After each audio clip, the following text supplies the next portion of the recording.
Hello and welcome to the Weekly Scroll Podcast. My name is Ryan. And I'm one of the swordsmiths of Larfar. Nice. And today we're going to be going over AZAG from Dank Dungeons, Lex Mandrake, but also lots of other people. A whole list we'll go over of writers and artists, music from Loot the Body. The watch off for the podcast listeners nice. is the tape. It's a cassette tape. It's a beautiful cassette tape. Fuck it. Let's just go over how pretty everything is. First of all, AZAG. This is a very... It's an old school style role-playing game in a very, I would say, like sword and sorcery setting. So this is not everybody, but this is how I define it when people ask me, right? Let me rant real quick. Okay, go for it. To me, there's a difference between sword and sorcery. Wait. Okay, now go. Okay, so there's to me, in my headcanon, there's sword and sorcery and sword and wizardry, right? A lot of the shit before Tolkien was sword and sorcery, you know, Moorcock and Ashton Smiths, like all your weird, like Elrics and everything like that, right? Weird shit, like astral projecty shit, like scimitars and deserts and shit, right? And then sword and sorcery, right? And then sword and wizardry is your standard Europe but not Europe, like quasi magic medieval sword, shields, and wizards that all look like Gandalf. Right. That's the two branches of fiction in my head as far as the settings. The only two branches of fiction. That's it. All of fiction fits in those, you know? Yeah, basically in fantasy. So this is very sword and sorcery. We'll go over the it literally says Lovecraft, Conan, Hyperborea, you know, sword and sorcery. Sword and sorcery. It's cool. Setting's great. The book is absolutely gorgeous. We'll get into that a little bit more, but crazy art. So first we got actually volume 1. The first time this came out, printed by LFOSR, it was 2 volumes, volume 1 and volume 2. I have them both. It was volume 1, the rules, volume 2, the world. It's printed on that thick LFOSR paper, and like a real thick, nice paper all the way through. It came with a bunch of cards on that nice thick stock for the character sheets. And it also came with the tape. This was the first version. This version actually came out in, let me tell you, I had this up the last time, but then we moved our episode. So this version originally came out in October of 2021, printed from LFOSR. The book itself on AZAG was originally published in March of 2021. After this sold out instantaneously before I even got a chance to buy it, this version, I paid much more later, secondhand. They put out a second copy where they actually combine the two books together into the one that I'm holding right now. And you still got the cards on a different kind of paper. It's not quite as nice. The cover of this one is still beautiful, but the inside paper, it's still nice, but it's a shiny paper. It's not that thick, you know, LFOSR paper.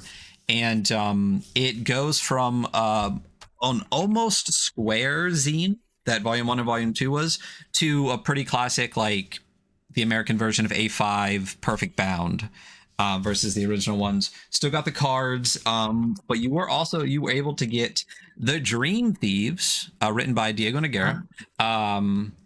The first adventure for AZAG. And this came out in April of 2022. I was digging through the itch page, and about 6 months ago, someone asked, and Lex Mandrake said that they were talking to somebody else about potentially doing another adventure for AZAG. So maybe we'll see that at some point. I'm glad that it sounds like maybe there's gonna be more for that. So that's the whole AZAG line, is volume 1 and volume 2, and the tape for the first release, and then the combined AZAG perfect bound with the Diego Noguera Dream Thieves adventure for the second release. And that's what we're going to be going over today. We'll dig into that a little bit more. Prior to that, though, got a couple things to talk about. First, if you're what?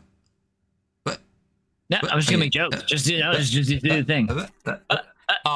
If you're listening right now, this is week 2 of the World of Karoga giveaway.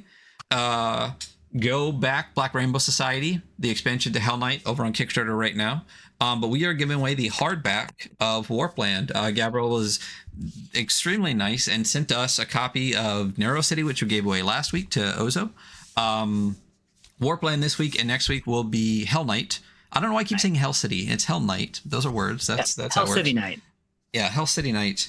But this week we are giving away the hardcover of Warpland. It is beautiful. It is gorgeous. And you have to just go follow us on like the tweet. I don't even give a fuck if you follow us realistically. I just want like the tweet so I know what your name is to so I can pick you.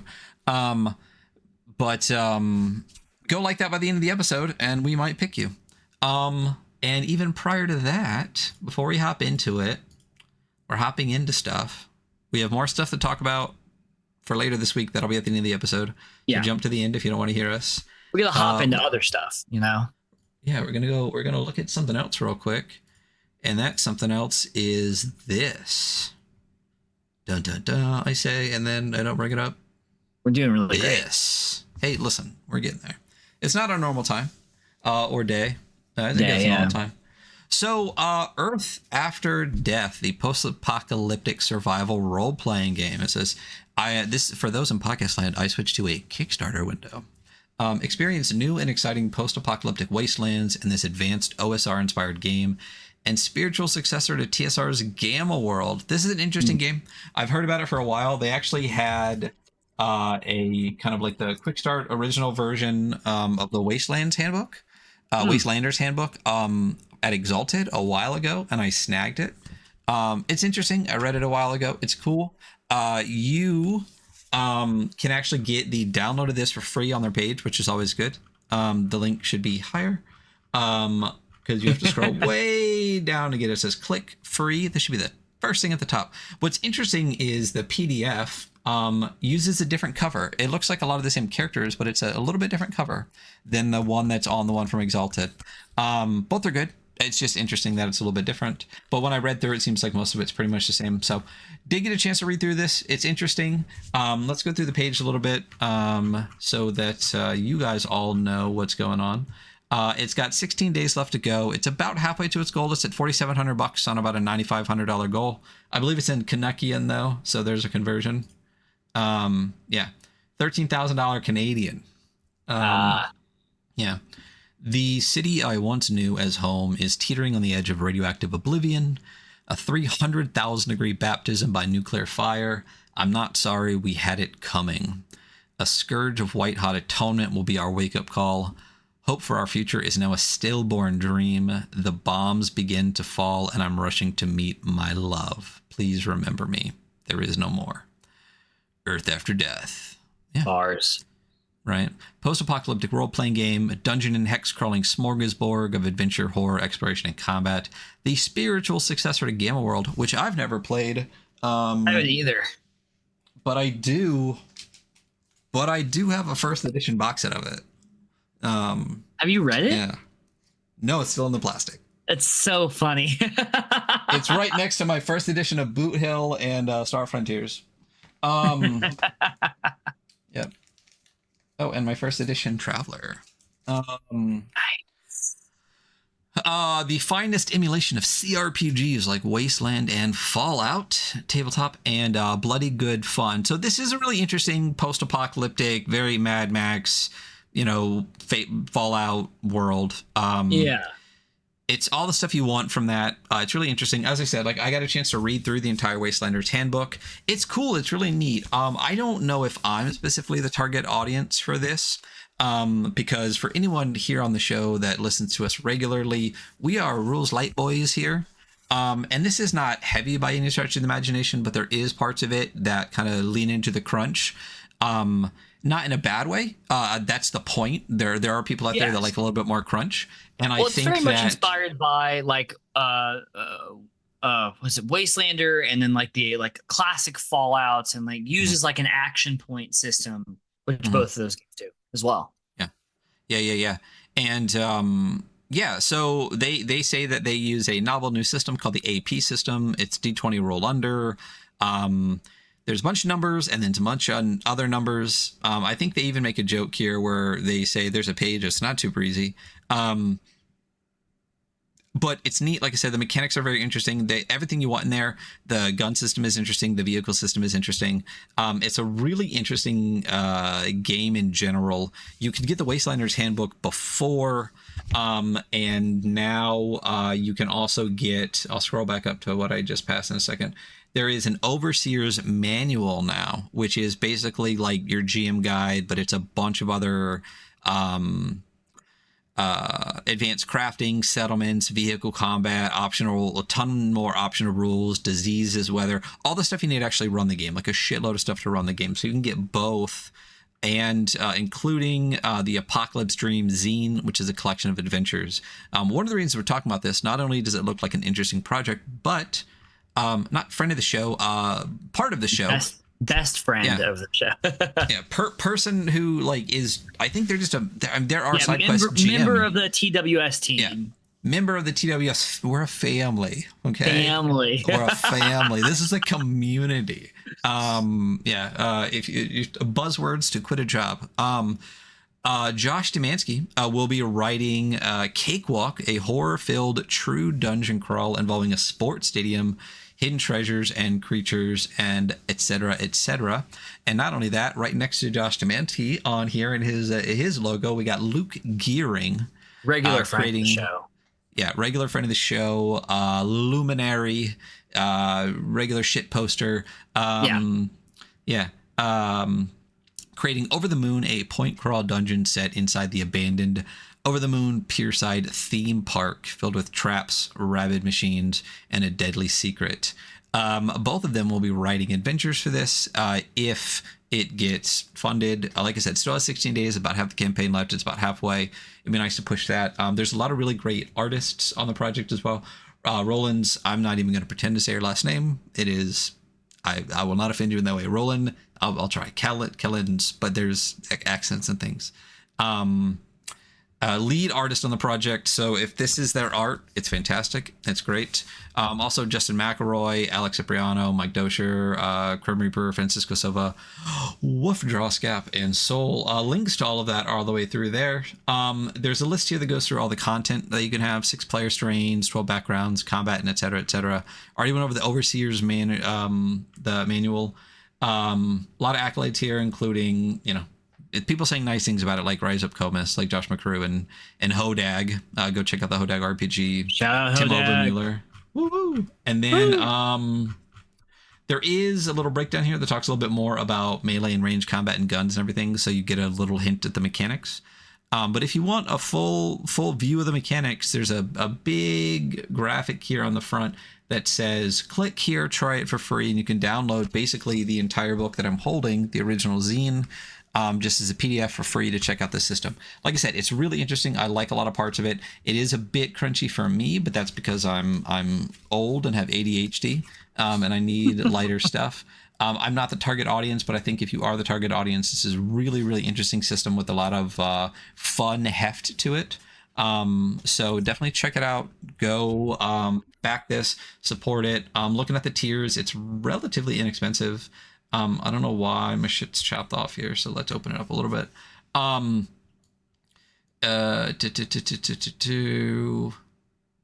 The full digital release is $36 to get everything in PDF. The full physical release is $70. That's going to be GM screen, hardback book, multiple zines, like all of that stuff. That's going to be with all of that. And then there's like some limited tiers at like $150 and everything like that, $185 for making a monster and whatnot. So go check that out. As I said, it's going to be an interesting project. I'd like to see it happen. It would also be awesome to see anything written by Josh and Luke Gearing. So that is Earth After Dark, post-apocalyptic survival RPG. Go check that out on Kickstarter right now. I'll drop the link into all the stuff below. So yeah, that's what's going on. So we're going to go over AZAG now. Let's do it. I'm ready. Nice if I would have. I booped to the second page instead of the cool art page. So goddamn, this cover, dude. Great. I mean, such a great cover. Oh my god, incredible. Oh yeah, this is absurd. This is the artist I like, Party in the Front. What's his actual name? I never know. Well, let's scroll down and then we'll scroll back because this can be listed here. The Louis Mello is the cover artist. Go. I believe they're the same person who did, speaking of Josh Domanski again, they did a cover for one of Josh Domanski's adventures in the series with oh my god, Josh, don't hate me. It's right there, I can see it. And the two knots, you know what I mean? Like the weird, yes, you know what I'm talking about. I gotta go to his itch page right now. I'm like, fuck, what are we talking about? Z in two knots, right? And is that what I'm saying? My internet's actually shitting out on me. Whoa, but, we're freezing. Yeah. Sorry. Oh, are we freezing on the pod? No, I was just making fun of your internet. So I'm in a weird mood today. You know, I'm all over the place. Well, calm the fuck down. Nope.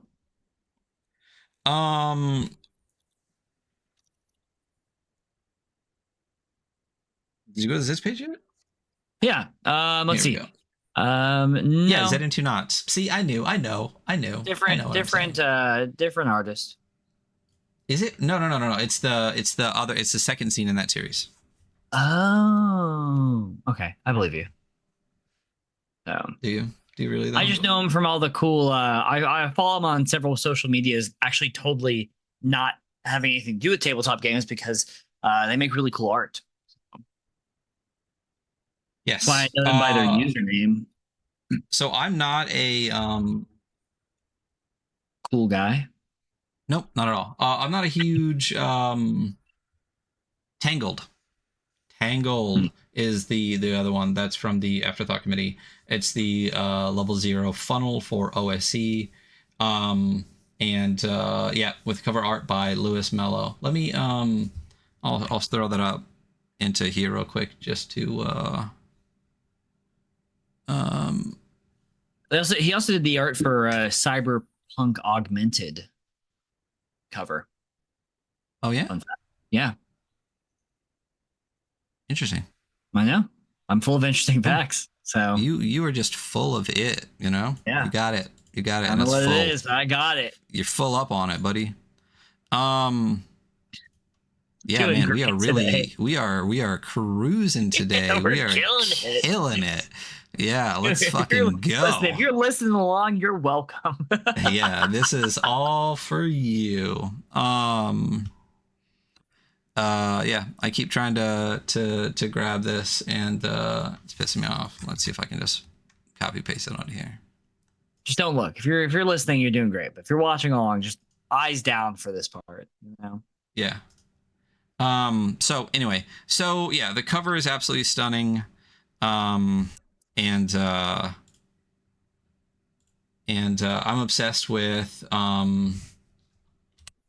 getting it onto the screen. So for you guys in podcast land, listening to us fumble, I'm not gonna edit this out because you know I don't. So that's all for you. So. Yeah. So anyway, so this is the cover for Tangled.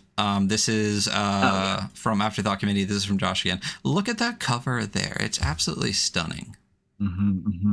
It's really, really beautiful. They do amazing work. The layers on that cover are absolutely fantastic, and that's one of my favorite things about the way they do with their collage art. And the same thing comes through with this AZAG cover. It's clearly flat because it's two-dimensional. Obviously, but yeah, obviously two-dimensional people. But the layers of the statue with a mountain behind it, and then the tower here, coming forward to the dancers, coming forward to the person watching, coming forward to you, looking like you're peering through the trees and the underbrush with the little lizard right in front of you, as if you're looking at the scene kind of unfolding before you. It's such a perfect piece of art, but second, for this setting, it's dead on. It's so perfectly weird, and like, yeah, the whatever those people are dancing around and worshiping, it has that, like, you know, Swords and Sorcery always has this really weird, like, astral occult thing going on. It's like, oh yeah, like a monster from the outer dark or whatever, or, you know, they're worshiping Set, the great serpent of the dark. There's always really good vibes like that, and this perfectly fits into that genre. Yeah, for sure. Yeah, like I always viewed, again, this is not the definitions of things. This is my own We're headcanon. Defining it right now, by the way. If you're listening to this, we're defining. Yeah. If you think of fantasy different than I do, then you're wrong, apparently. To me, sword and sorcery always felt a lot more esoteric, and sword and wizardry also always felt more arcane. If that makes sense. Absolutely. So yeah, it's weird. It's weird. That's the thing that I always felt like. I never think of a lot of the kind of like, again, Europe but not Europe, Western fantasy, and think, man, that's super fucking weird, you know. But with sword and sorcery, it's always just like, yeah, that's really weird. There's like a portal to like, you know, the astral plane, and you're gonna go battle some eldritch thing, and then come back and have your memory wiped, so you can get on a boat and then go battle Vikings and shit. Like, you know, like it's weird shit. It's like a Mad Lib of dark fiction, you know? Yeah, exactly. And then all the bad wizards have bowl cuts, you know? Yeah. Yeah, AZAG. Obviously. Again, just like in real life.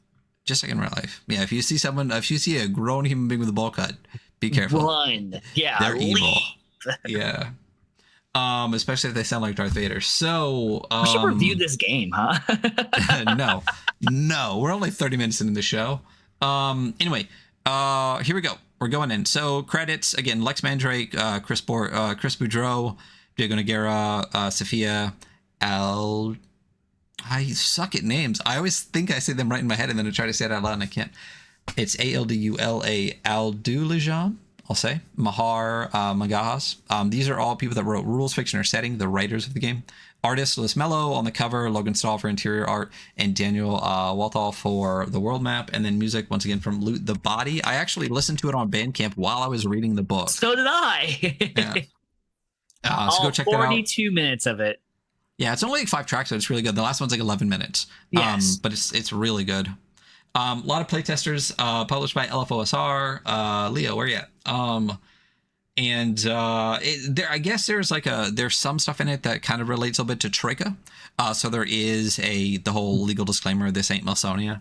I didn't feel too much Troika in it, but it is in there. Is it the dice mechanic that's Troika has? They in the forward they talk about like how they specifically do that, because they basically get rid of like the second thing I'm not a huge fan of Troika for, the initiative stack? The Matrix. The second thing. That's the first thing. Yeah, they get rid of the Matrix and use a similar-ish kind of thing, but with dice. So there's like a dice chain. But it does say that it's rules inspired by fighting fantasy and Troika, and the setting inspired by Lovecraft's Dream Cycle, Howard's Conan, and Smith's Hyperborea. So a lot of very, pre-1960s pulpy sword and sorcery goodness. Minus I was gonna racism and misogyny. Yeah. I was gonna make a comment. I was like, that guy's gonna come comment on our fucking video again. Yeah. So one thing that I really love, it's very much hyperlinked. Even all of the writers and artists in here, there's links to all of them that'll link out to Twitter pages and Bandcamp page and stuff. Love that. That's fantastic. On the right side of the page, throughout the entire zine, the kind of layout is it's 2-column, and there's a black line down the middle of every page, which I like. It looks really nice. Totally. The right side of this, the right side of this is the contents page, and it each of those is also hyperlinked. But in our version of the PDF, there are no bookmarks. But on the itch page, it does say that man, I must have deleted the itch page. It does say that there was a version put out, I believe, in 2023, where they went through the book, fixed some typos, and fully bookmarked it. I don't have that version, though, because I didn't get this from Itch. I got this as a direct download from LFOSR when I got the book. So I don't have the updated PDF, and I'm not going to pay another $10 for the updated PDF when I already have it. Bookmarks are nice. It'd be nice to have it, but if it was a drastic difference or a 2E, I'm not going to pay $10 for the PDF I already have for bookmarks. So we will not hold them against them that they don't have bookmarks, because they do, just not in the version we have. And we'll just assume that they did it well. Yes. I'm comfortable with that. So yeah. So the big difference we're using the version 2 PDF. This is the second print version that went out. So it's the combined version of both of the original zines into one book. I will say, I do think that the two zines is better in the way that it's kind of put apart. I like, because it is literally a rules book and a world book. So when I want to sit and read setting and fiction stuff, I can just pull this one. And when I want to read the rules, I can do this one. But that is not to say that this is bad by any stretch of the imagination. It's really good. It's just I love when things are like one big volume, but at the same time, I think I like even more, and I'm developing over time. I'd rather have a bunch of little zines, because when I want the part that I want, I can just have the part that I want, you know? I think it kind of depends for me on the thing, but I will say that this seems like one of the things where I kind of want two little zines for it. Yeah. Well, and the cool thing too is that you get that second zine. The art is in here, of course, but the second zine does have this really, really beautiful art of this like giant bat creature thing kind of snoozing away. So that's really, really cool. Again, not to say that this version is in any way bad at all. I really liked the way that the world and the rules were separated in the original version. What they do in this version is they kind of memento it a little bit, kind of, if you know the way that works. But basically what they did, there's a lot of short fiction throughout the book. And between each section, they basically stick a piece of short fiction. So to start the next section, there's always like a 1 page of something set in AZAG in some way, shape, or form. So it's cool. It's easy to skip if you don't feel like reading the fiction. So when I first read it, I read it in the bigger book, so I didn't have to take these other ones out of the plastic, because that's where they're going right back into. But I read all the rules and everything that was not fiction first, and then went back and read all the fiction as like, you know, a big story, and that was a fun way to read it. So yeah, so the forward. This is one giant page with a whole lot of writing on it. It's really interesting. Did you skip this? I did skip this. There's a lot of blocky texts in here where I'm like, man, you know what you could do? You can make this less blocky text. And this is one of them. I don't disagree with you, but I'll explain why I do when we get there. Okay, that makes sense. I don't mind the forward at all, because the forward here is really interesting, because they tell you right off the bat this whole like, you know what an RPG is, right? It's this. You have dice, you have pens, you have paper. So like, you're not telling me that. It's more of just like, I wish more books had this forward here. I really, really do, because it literally says like, this is why I made the game. This is what inspired the game. This is what inspired the rules for the game. This is what inspired the setting. This is why I chose these parts to inspire the setting. It goes into the whole thing about Howard and Lovecraft and all that, and basically says like, how can we do all of that shit without like the weird racism and misogyny? You know, without the over-sexualization, without all of that. They're like, we're pulling out all the parts that we really loved and leaving behind all the parts that we don't need to bring into 2024. So I really like it.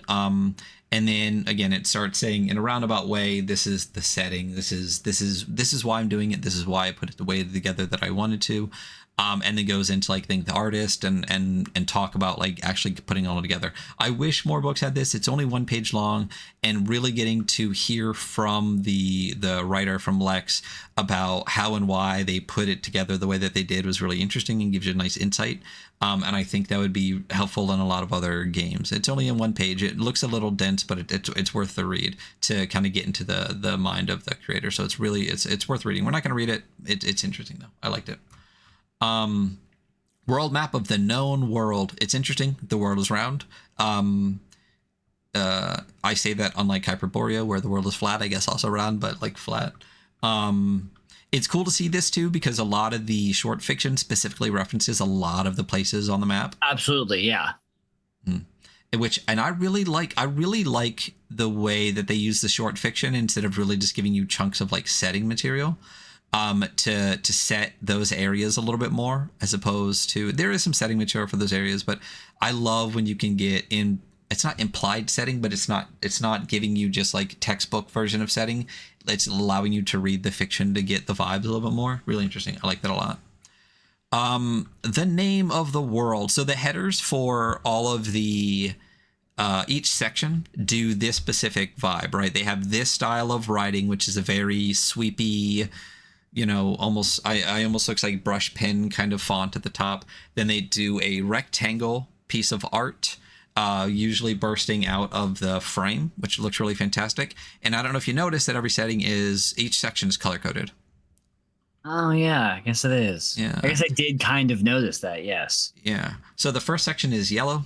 And it is the world. It's a picture of a boat leaving like a city, with the boat kind of coming out towards you with like these pterodactyl-like creatures flying next to them. They're coming out at you. And then first you get into the first piece of fiction. This is from Lex Mandrake. This is a cool one. It kind of gives you the initial kind of, where are we? What is AZAG? You know, from the perspective of somebody in it and traveling and saying like, some people call it this, some people call it that. You know, it's really good. It's really interesting. I liked it a lot. I do really like that part. Yeah. Yeah. Like names of the world. Yeah. Mm-hmm. Sorry, really my Adobe Acrobat just crashed on me, so I'm like listening to where you are without being able to follow along. Oh no, you're good. Yeah. So we're not going to read any of this short fiction. Buy the book. Read it. It's good. I like it. Yeah. Remind me when we start, whenever I pick some piece to rant about the layout, remind me about to just rant about something else. Character sheet, whole page here. That's fine. I like it. Easy to extract that right out and use it. The character sheet, we can talk about that a little bit when we get to talents. Yeah, the character sheet's fine. Do you have feelings about it? I don't have feelings about it, so. Yeah, I do. When we get to talents, I'll talk about it. Cool. I like the character sheet. It's a hand-drawn character sheet and still legible. The whoever wrote this has way better penmanship than me. I like it. It's clean. It's nice. It's easy enough to be a card. And on the character sheet on the side, there's even like the initiative order, the distances. There's some of the rules you need like right on the sheet, which is always really nice. You don't have to reference some things. All right. So going into rules, the yellow section here. So. There is a section here for safety tools right off the bat. It's lines and veils. Use them if you need them. It's always nice. We always encourage them, even just as a nice setting of the basis for you. So how to roll. So basically this game has two types of rolls. It is a 2d6 system, kind of, sometimes, for the most part, at its core. Yeah. It's a 2d6 system. There are opposed rolls, also called rolling against, and there are unopposed rolls, also called testing, right? In either case, you do 2d6, kind of, most of the time, sometimes. So making an attack, for example, is a opposed roll, which is really interesting. We'll get into that a little bit more. But anytime you make an attack, both people always roll dice against each other, which is cool. And then an unopposed roll would be like searching for something. So you might do a test for an awareness ability. I don't mind that. I think it's interesting. It's interesting to frame it that way, into being opposed and being unopposed, and framing like everything you do as whether you're being opposed and doing it or unopposed and doing it. Yeah, I don't necessarily have an issue with it. I think it's fine. Yeah. I mean, I always love roll under. And I do like, later on when we get to skills, I like how you build the threshold. Specifically, I do actually really like that system. So yeah. Oh yeah, I forgot to say. So when you're doing the opposed rolls, it's higher wins, but when you're doing the tests, it is equal to or under. Mm-hmm. Yeah, mm-hmm. which is cool. It's a roll over, roll under D6, sometimes modified. Yeah, which if you've read Troika, you know where some of this stuff comes from a little bit more too. Yeah. So it's interesting. I like it. I think it's one of those things where I'm reading it and I'm like, man, I feel like you get confused knowing when to do what, but it's so easy. Like once you do it twice, like you're fine. I think the logic's there though. You understand when you're opposing another person or force, right? You want higher. Yes. Yeah. And like if I'm looking for something or I'm doing a skill or whatever, I think it makes sense to me. You know? Yeah, no, it absolutely does make sense. It does make sense. It's just one of those things where like when you're reading it, you go, really? But it's one of those things where you know, like the second you do it once, you're going to be like, it's not an issue. It's a non-issue. And again, I've read Troika. Modifying rolls is where the game kind of gets really interesting. So this is where the dice chain kind of comes in, right? So when a situation is tilted in a negative or positive way, the GM can choose to modify the dice rolls, right, to reflect the dynamics. This is accomplished by changing the die type involved. The higher the die, the more impactful the situation. So dice can be changed from 2d6 to 2d8 to 2d10 or 2d12, depending on the severity. So, for example, a thief is loaded down with treasure, attempting to escape an area. They could be encumbered, so the DM could say you roll 2d8s for your test roll, right? So because it's a test roll, it's a roll under, right? So this is the part that I'm curious about, though, and I don't know if it's just a bad example. My brain goes, I need a roll under my value. Oh yeah, no. It's higher dice, so your average to roll is higher, so it's harder to get under. Never mind, my brain worked. I had the same problem when I first read it. So basically, your threshold is going to stay the same, but your dice will get bigger, which means your average roll will be higher. So yeah, so that's kind of how advantage, disadvantage, like difficulty class, like all of that works in this. Is basically, I don't think it's as a 2d6 system, but my it's not an issue. My curiosity is 2d6, 2d8, 2d10, 2d12. If 2d6 is the base, I want to know when the heck you're ever going to be rolling 2d10 or 2d12 to. Yeah, I don't know that I'm incredibly enthused about this part. Yeah. I actually have in my notes, can modify die size. Why? Yeah. Like that's the literally what my note says. I don't think I like this. Like I think the beauty of the roll under and even like the roll like opposed modifier, like especially for roll under, is that it's very much on the play, like the player. Like the player, if they fail, it's on them because they rolled. It's their threshold that they're beating, right? And I feel like there's also like, yeah, there's a weird vagueness with like, okay, well the dice can go up and down. And there's kind of an example, but yeah, when do I roll 2d12? Like twice, much bigger die size, like what does that look like? Like I think maybe with this is like a step up, step down, like, yeah, one of you has the high ground, and you know how important that is, especially with lightsabers. And so yeah, and on this opposed roll, like the enemy is going to roll d4s because you have a better positioning. I can kind of get that, but like, I think maybe there's just a little vagueness in here for me. Yeah. I also don't. Go ahead. No, go for it. Finish it up.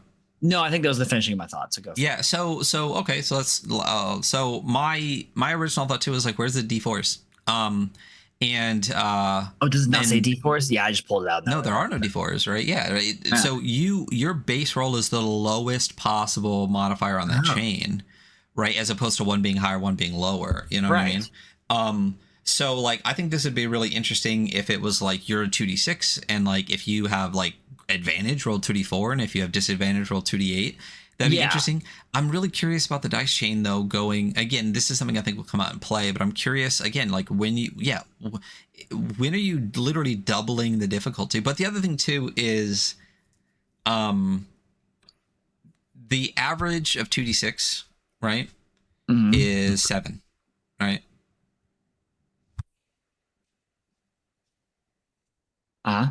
Yes. Okay. Do you know what the average of 2d8 is? No, I don't know. What is it? It is 2 more than that. Right. Okay. Yeah, and the average of 2d10. Guess how many more than that is it's a 2d10? 2 more than that. 2 more. What do you think the average on 2d12 is? Well, since I just pulled it up, I know it's 13. So yeah. So it's roughly each advancement in this dice chain is basically +2. Yeah. +2. So you're going. So I could just 2d6. So wait. Hold on. I could just do +2 then. You could. I don't mind not doing that because that's just the average. Your odds of actually hitting that is like hitting any direct number is like 16% or something. Like, so there is way more swing potential in it. But this comes down to, I guess my question with this, and this is just my thought process out loud, is like, what's the point? Like what you said is like, why did they decide to make this a dice chain specifically? Because like if you could do the same thing by just doing a +2 or a -2, you have roughly the same thing. You're still rolling dice and then just getting a +2 or a -2, so there's still swing to it, right? There's more swing once you're going to 2d12 versus 2d6 +2 or 2d6 +6 or something like that. You know what I mean? It's very different. But I'm curious why you're starting at the very bottom of the dice chain for difficulty. You and me both are not huge fans of GM setting difficulty values anyway, because it instills kind of a even subconscious level of not antipathy, you know what I mean? Like what am I looking for? Like a me versus adversarialness to the GM. I will say that I'd like to modify my position there in that I've read a couple games recently where there's only like 3 difficulty options and like, no, you just pick from these 3. I'm like, okay, that feels a little better than like 5e, or my favorite game where I'm just like, yeah, it's a 14, it's a 13, it's a 15, it's a 16. Who the fuck knows? But I will say, yeah, I am a bigger fan of the roll under because it really puts the onus on. Thank you for iterating that for on the player. And I don't know. I don't know that I have like a massive problem with dice modifier. I think it's a little vague. And I think also, yeah, starting at the bottom, I do think is an issue for me because there should always be a step down. You should have it be harder for you, right? And I guess the quick answer to that is like, we'll just step up the enemy then. Yeah. But, you know. Yeah, that's interesting, you know, because I mean, the other thing too is if you're able to modify versus, like, if this is an unopposed roll. Oh yeah. Then the only way to modify it is to make it harder, right? And then if it's an opposed roll, if you're using this dice chain system, the only way to modify it is to make it easier, theoretically. So I think this is one of the ones where I really want to see it play. I want to play this dice chain, see how it feels, because this could easily be one of the ones where we go, oh, never mind, this works totally fine. Totally. And there's been plenty of rules in the past that have been like that. So, but looking at it objectively, I had the same issues you had, where my first thought too was like, this feels complicated, and I'm curious if what you get from it is worth the complication. Yeah, it's interesting. So another take on this, and we'll move past this one rule here pretty soon because this is my final thing on, and I'm sure you're close to done on it. But the first thing that came to mind in reading this rule was Wolves Upon the Coast, because in that one, you know, it's a 2d6 system, but you can make them roll 3d6 if it's like a more difficult task. Which, once again, not something I'm in love with. But it's very clean because you're really just adding one more die of the same size, you know? And so I think it makes it a little bit easier to parse out maybe internally in my brain. Yeah. I mean, there's a part in here, I can't remember where it is, where they specifically talk about wanting to use the dice chain and stuff like that. So, you know, if that's your thing, is you just really wanted to use a dice chain and this is the way the dice chain works, that's totally fine. Sure. Again, this is one that I want to play and see before, you know, giving like this doesn't work and I don't like it, you know?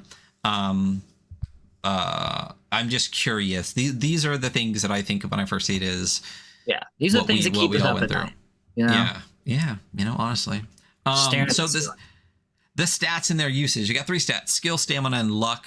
Skill is a representation of how good your character is at stuff. You get points and there's thresholds, and we'll go over that later. Stamina is a representation of your character's health and endurance. It's basically your HP, kind of in a good abstracted way. When you're brought to 0 stamina, you are unconscious and must be healed or given time to recover. If you lose stamina while unconscious, you die.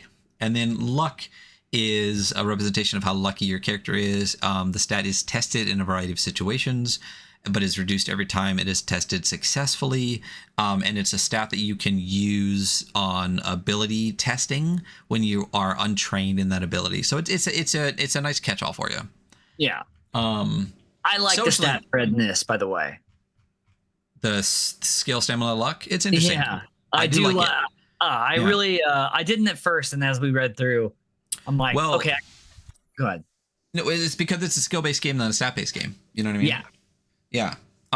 Which it does well, but skill-based games aren't my favorite. But we'll get to that. So the social encounter. Before I read it, initial thoughts. Oh, I was not massively stoked on this. I'm not a fan. I read it one time and I did not take any notes on it. And I was like, I don't know. This is your section of this book anyway. So yeah, so it's interesting. I think it's an interesting mechanic. It's a cool way to say, if you want rules for everyone bitches about not having rules for social encounters all the time. That's true. They do. Right? So they give us rules for social encounters, and that's great. They're not my favorite. Basically it's poker. It's Texas Hold'em. Right. And that's just social encounter, but with dice. So let's go through it real quick, and then I'll say I'll say stuff because that's what I do. So social encounters are mechanics. They're triggered when the player's in GM controlled entity, like an NPC. You're at odds with each other. So first of all, you determine there's 5 steps to this. Determine your opponent's disposition. Every monster has a disposition. It's either listed, and if it's not, you can there's a 1 through 6. There's hostile, angry, wary, indifferent, friendly, and helpful. Again, everything is opposed or unopposed rolls, so each of these dispositions has a dice. D4 all the way up to D12, with hostile and angry at the top of D12, right? That can be anything, right? So when the social encounter begins, the GM will tell the players where the opponent is on that list, right? Are they at indifferent? Are they at wary? Are they at angry? Whatever. What are they? So step 2, the players will roll in secret. The players roll 2d6, and their opponent rolls 2 of the die type designated by the disposition, right? So if you're wary here, it's a d10. So you, the player, roll 2d6, I roll 2d10, and you keep that secret. There are d4s. So there are d4s, though. I just realized this. In this specific instance. Okay, just gotcha. Did you see? Because maybe I'm wrong, but there are no d4s listed in the modifying rolls, and it specifically talks about it says dice may be changed from 2d6 to 2d8, 2d10, or 2d12. It never says 2d4s. Yeah, I guess you're right. It's just interesting that almost immediately afterwards, there's an opposed roll where the enemy can have 2d4s. Where the enemy can have 2d4s. Yeah, that's what's so I think the enemy might be able to have them, but I don't know if the GM can modify the player. I mean, obviously you can do whatever the fuck you want, but like when we're going over system matters, you know? So 2d4 here, yeah, that's what's interesting is like they exist in the game, but it's not listed in the modifying roll section. So, so you roll in secret. So basically like I roll 2d10 because I'm going to say my guy's wary. You roll 2d6 and we both keep that hidden. We keep that number hidden for what we get. Okay. And then section 3 is called Up the Ante. So basically, I don't remember the Texas poker name, the Texas Hold'em names. When you get the first 3 cards, and you get your first 2 cards you keep secret. You know what I mean? I'm just saying words, by the way. I don't know if that's correct. I think the river is like the 5th card. I don't know, but basically, if you're playing Texas Hold'em, your first 2 cards you get face down and no one sees them. That's exactly what just happened. You get 2 dice. You roll them and you see what your dice are and you keep those number hidden. Then you up the ante. You go around the table. Each participant can choose to ante. So doing so represents the players or their opponents adding to their side's argument in an attempt to tilt the odds in their favor. This can be illustrated by offering relevant or valuable items. So basically you're supposed to not just use a mechanic. You're supposed to actually flavor up your ante, like give a speech, give something cool, give something, contribute something to the social encounter, right? And if you contribute something to the social encounter, you get to spend 1 luck and you roll another d6. And the GM may choose to lower or raise this luck cost depending on the narrative. That's another time the GM can change it. They can be like, actually, it's going to take you 3 luck for this. The GM-controlled participant can ante, but do not spend luck to do so. All ante dice are revealed and kept on the table. My immediate question with that is, what's the limit? They can just fucking ante all day then. Number 4, fold or double down. So I also think though that like in step number 3, everyone sees your new die. So they can see that you roll a 6 or a 1 or whatever, right? Okay. So step number 4, fold or double down. After everyone has had a chance to ante, the players or the opponents have the option to fold, doing so ends a social encounter. If the players fold, there's no change in their opponent's disposition. That's it. The social encounter is over. You folded, you're out. Alternatively, the players may choose to double down. Doing so takes us back to step 2, adding more secret die to both sides' pools and giving another chance to anti-fold or double down. This comes with a risk. So this is adding more secret die.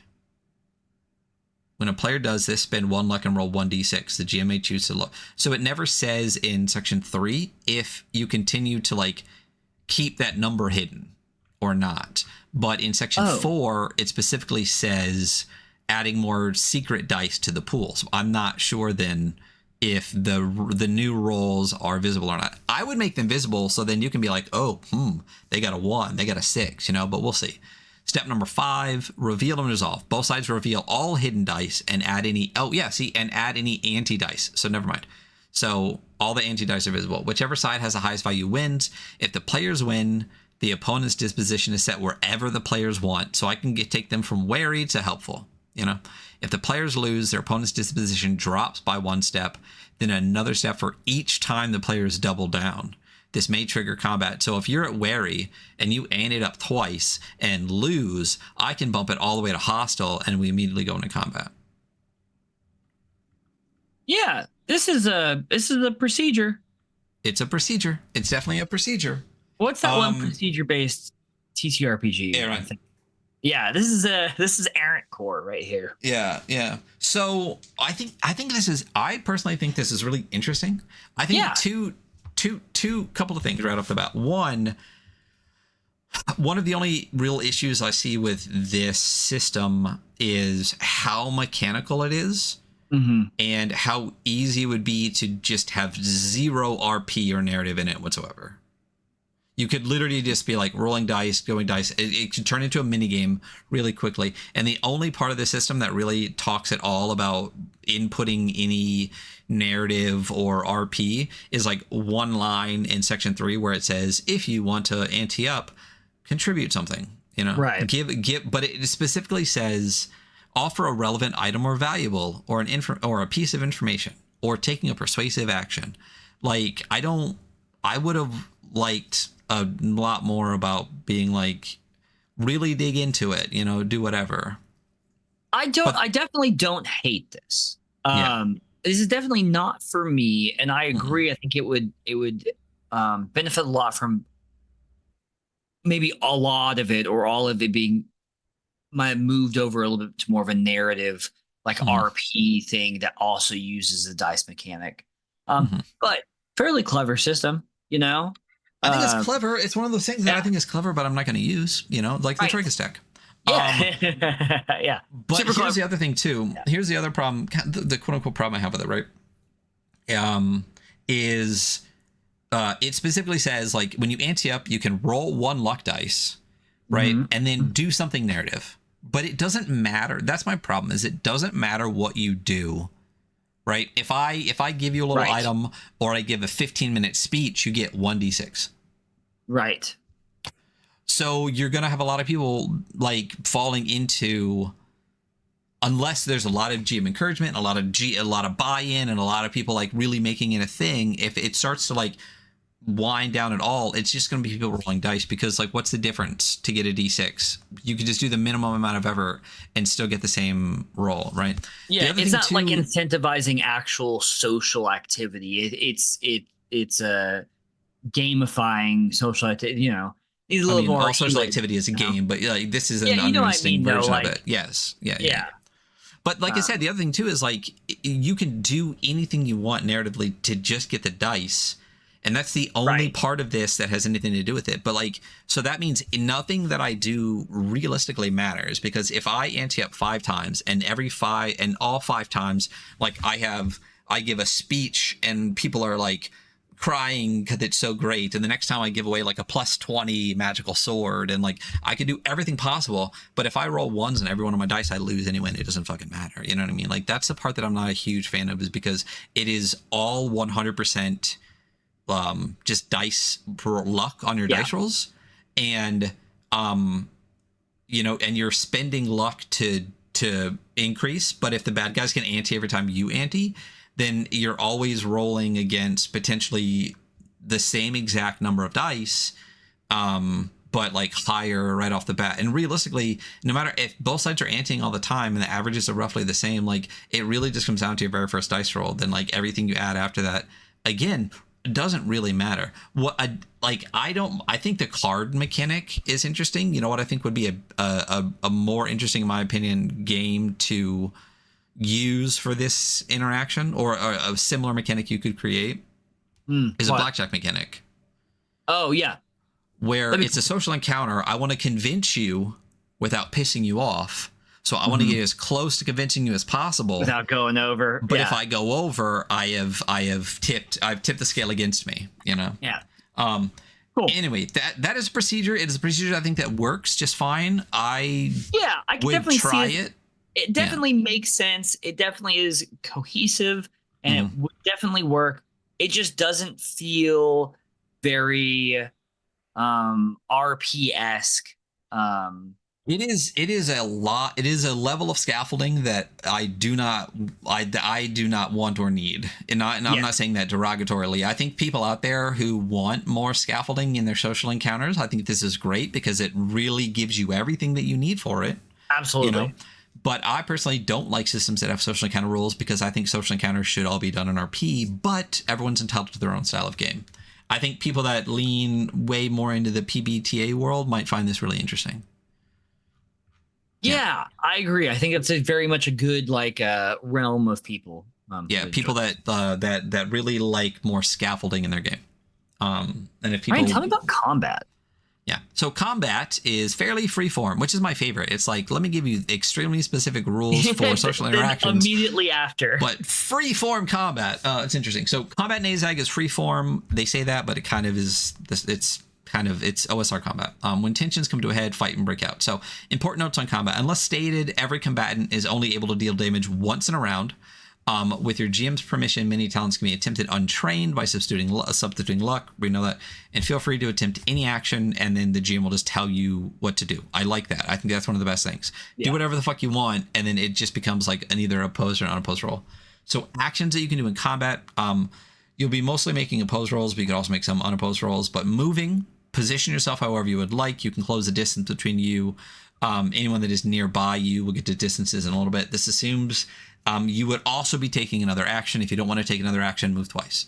Standard. Quick actions. Make a general action that can be done quickly. Draw a weapon, cut a rope. It's whatever. You can do this in conjunction with a movement or another action, but not both. So you can, here's your action economy. Move twice, move into an action, right? Or move and take a quick action, but not a quick action. And you do a quick action and a ranged or melee attack, but you can't move, do a ranged attack and a quick action. 2 out of 3. What it sounds like. So ranged attacks is a roll under on a ranged weapon talent. And if you hit, damage dice is indicated, and they can roll armor dice to reduce. And melee, so ranged attacks are roll against, and roll under, the unopposed, yeah.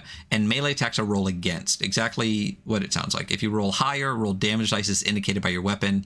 If they roll higher, they roll damage dice against you as indicated by the weapon or stat block.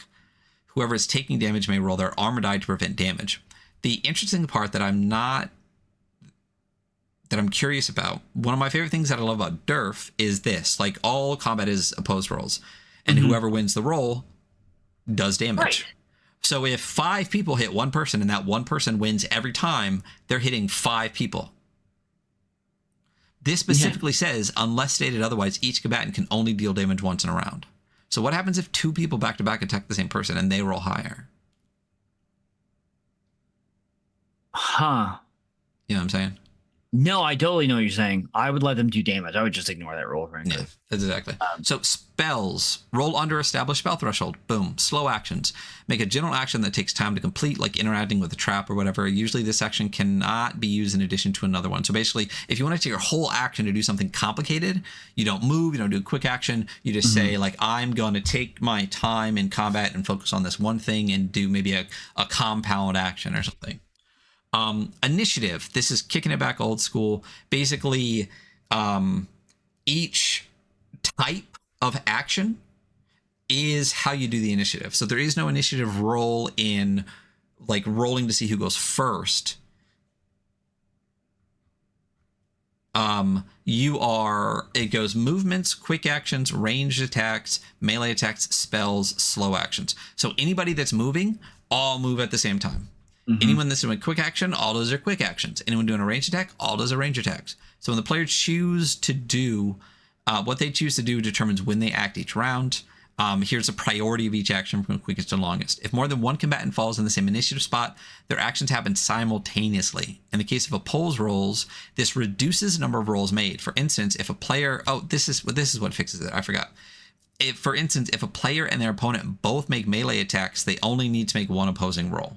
So, like, if I chose to attack and you chose to attack, we only roll, like, we just do the one attack because it's opposed anyway, and we don't each get one, we both do one together.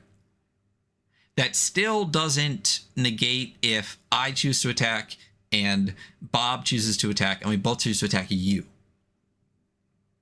Yes, right. You know what I'm saying? Yeah. I feel like this is another one I want to play out. So yeah, I also always find initiative orders like this really interesting. I've never played a game actually. I've read games that use this kind of initiative, but I've never actually played one, and so I always wonder how this feels in practice. Yeah, I think it'd be really interesting. My only question, I guess, because I don't think they say it specifically, is do you need to choose all of your actions prior to this starting?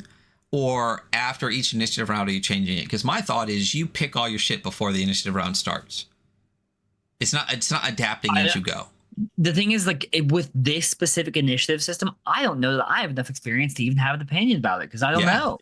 I don't have an opinion either. I'm really curious. Curious. If I say I'm gonna move, and then I'm going to stab someone with my sword, right? And then I move, and the person I want to stab with my sword moves away. Do I suddenly now say, actually, I'm going to do a ranged attack? I don't think so. Yeah, I don't think so. I think you pick what you do, and it's really interesting when you see what you wanted to do suddenly isn't a thing anymore. Then what do you do? We run into kind of one of the first things that is kind of a beef that I have, a giant empty page. The bottom half on page 6 is it's like it's a quarter of the page is just blank. And that happens a ton through the rest of the book. Mm-hmm. There's times where half the page is completely blank, and it's very interesting. It's great. And I'll talk about why when I find a more egregious version of this. So measurements. Combat, traveling, in-game. So rounds are 10 seconds. When you're traveling long distances, there's a whole traveling section we'll go over in a little bit. In-game time. So outside of the two situations above, which is traveling and combat, in-game time is real time. Meh. Whatever. So use a clock or a timer to keep track, but it also says make sure like things like enemy patrols or timed traps, that makes sense. But it says the players might always choose to skip ahead by doing very little for a set amount of time. So I can just say, well, actually, we're just going to move forward 10 minutes, but then suddenly you're not in real time anymore. But I don't think it's real time. Like it is now 4 o'clock. It is now 5 o'clock. I think it just means like if you're taking 10 minutes to look at a room, it's 10 minutes in the dungeon. Actually 10 minutes. Yeah. Which is fine. It's way better. It's way better than like the torch time is real time mechanic, because you can't then jump forward in time. This specifically allows for that. I get it. Yeah. I almost think that doesn't really need to be written down. Like if you're at your table and like we're just gonna skip ahead 10 minutes, like 10 minutes are gonna go by. Like I don't know. Once again, I think that's a piece of scaffolding that I'm just like, I don't need this. But that's me. It's fine. It's fine. It doesn't bother me that it's there. It wouldn't bother me if it wasn't. Yeah. Distance. I will say that overall, like stuff in this game that I don't necessarily like I don't think it's bad. No. Yeah. It's interesting. Distance is exactly what you think it is. Close, near, far. You've played an OSR game. There As God intended, Yep. Size and weight, same thing. Small and light is 1. Medium to moderate is 1. Large, heavy is 1. Huge, very heavy is 1. Guess what? You know what all those things are, right? Love it. So the traveling mechanic is interesting. I do like it, and I actually use something similar to it. So when I did the Evo campaign for our Dark Kingdoms, anytime we had long travel, I turned it into kind of like 4E style challenge, like a ability challenge, right? Mm-hmm. And what I would have is like I would break it up into specific sections. Everyone would pick a section, and I would tell them kind of what's going on, like what's their ish, and they would have to narrate a story. And at some point in that story, I would call for an ability check, and they could use a skill. But once they use that skill, someone couldn't use the same skill like on the next one. So everyone couldn't just like fight each time or something like that. Yeah. And they could pick their difficulty, 15 or 18. If they pass the 15, then no one dies in any of this stuff. But like basically whatever they're attempting in the story, it all goes bad, and you have to narrate how you all got away, right? If you succeed, the story goes your way and you continue on. They got items, they did things, whatever. If they pick 18 and they succeed, the next person gets advantage. So it's basically like a point crawl where they have to come up with a narrative. This feels very similar, and I really like it. Yeah, it's interesting, and this does this the similar way. So covering large distances is meant to be told in a story. Their encounters. Here the players roll on a table associated with the area they are traveling in or through to see what kinds of encounters befell them during the journey. A low roll represents a difficult encounter, while a high roll is an easier encounter. Their encounters are never meant to block the progress, but they do incur costs and encourage collaborative narrative. These encounters should be presented as questions such as, you found yourselves chased by a terrible monster. How did you escape? After the players talk about what they did, the GM adds to the story, presenting cost or benefit. And you can go through the location section in the places section, not hyperlinked. I will say one of the other beefs I have with this the whole way through is there's a lot of references to other sections or parts where it's like roll armor dice, but nothing that says find armor on page this. You know what I mean? I wouldn't mind like a C page X, you know, throughout this a little bit more. I agree. A little bit of a usability issue. So there's a whole huge places section where you can roll D6 encounter tables and all sorts of stuff. So there is 1 through 6 here on the penalties and cost benefits, which are really interesting. There's a harrowing passage, difficult passage, a risky passage, brother. Yeah. Uncertain, casual, and fortuitous. So best and worst, there's 3 in each one. So for harrowing, the worst penalty, you can lose a magic item or lose 2d6 stamina or lose 1d6 luck. The fortuitous, you gain a magic item, you regain 2d6 stamina, you regain 1 luck. And there's like a mixed bag in between everything else. Spending luck, basically, yeah, when a player wants to tip the odds in their favor, they can use luck to re-roll a die. Or if you are unskilled in a talent, you can use luck to replace that. Then there's other options here. You can increase a threshold. You can add value, like a melee attack, damage, or armor roll. So you can actually use luck to increase the damage if you want. Avoidance, you can use a luck roll to avoid magical calamity. Recovery, you can roll luck to recover stamina. Interesting. And then using abilities untrained is the last part. And basically, this is what it's talking about with like the luck thing. So you can substitute your luck stat for any threshold or bonus an ability would call for, but succeeding drains a character's luck, but also could justify them learning a new ability later. Some abilities require blah, blah, blah. So this page here, I understand that it's the last page in the section, but the entire right side of the page, remember I said there's a black line in the middle for those in Pakistan, is completely blank. It is completely white. On almost the next page as well. So I know, right? And there's no art. There's so little spot art through this book. Yeah, it's crazy to me. But then suddenly when you get to the armor section, it's like slammed all over it. Like that's a huge miss to me. The other thing that especially for the second version, like if this was the initial version, I'd be like, yeah, whatever. But they go ahead. Keep going, please. Keep going. Oh, the fact this is the like almost the omnibus or like the second version that they put out, and this is supposed to be the full book. It's like you need to put some spot art in here. Thank you for that, because remember I said remind me later to tell you something, right? Oh my. Both versions are exactly the same. One's just bigger. Let me explain. So see how this book is, the first version is square? Yes. Okay, I'm actually going to turn the blur off for this. For those listening in podcast land, imagine my background. Imagine it's not blurry anymore. I haven't had mine on this whole episode, actually, so you don't see the room for once. Okay, so you see this. It's not completely square, but it's much more squarish than a perfect bound, right? So let's go to this page. Let's go to this specific page. Let's go to the rules page here. Okay. All right, you see this? For those in podcast land, you're not going to see it. Do you see how much space is at the top? Oh, yes. Right here? Okay. Yeah. And you see how much space is at the bottom? Well, there's also a whole empty side right there. Wait, here we go. This. You see how much space is here at the top? Right here? Yes. Yes, but look at your PDF. See how much space is at the top comparatively?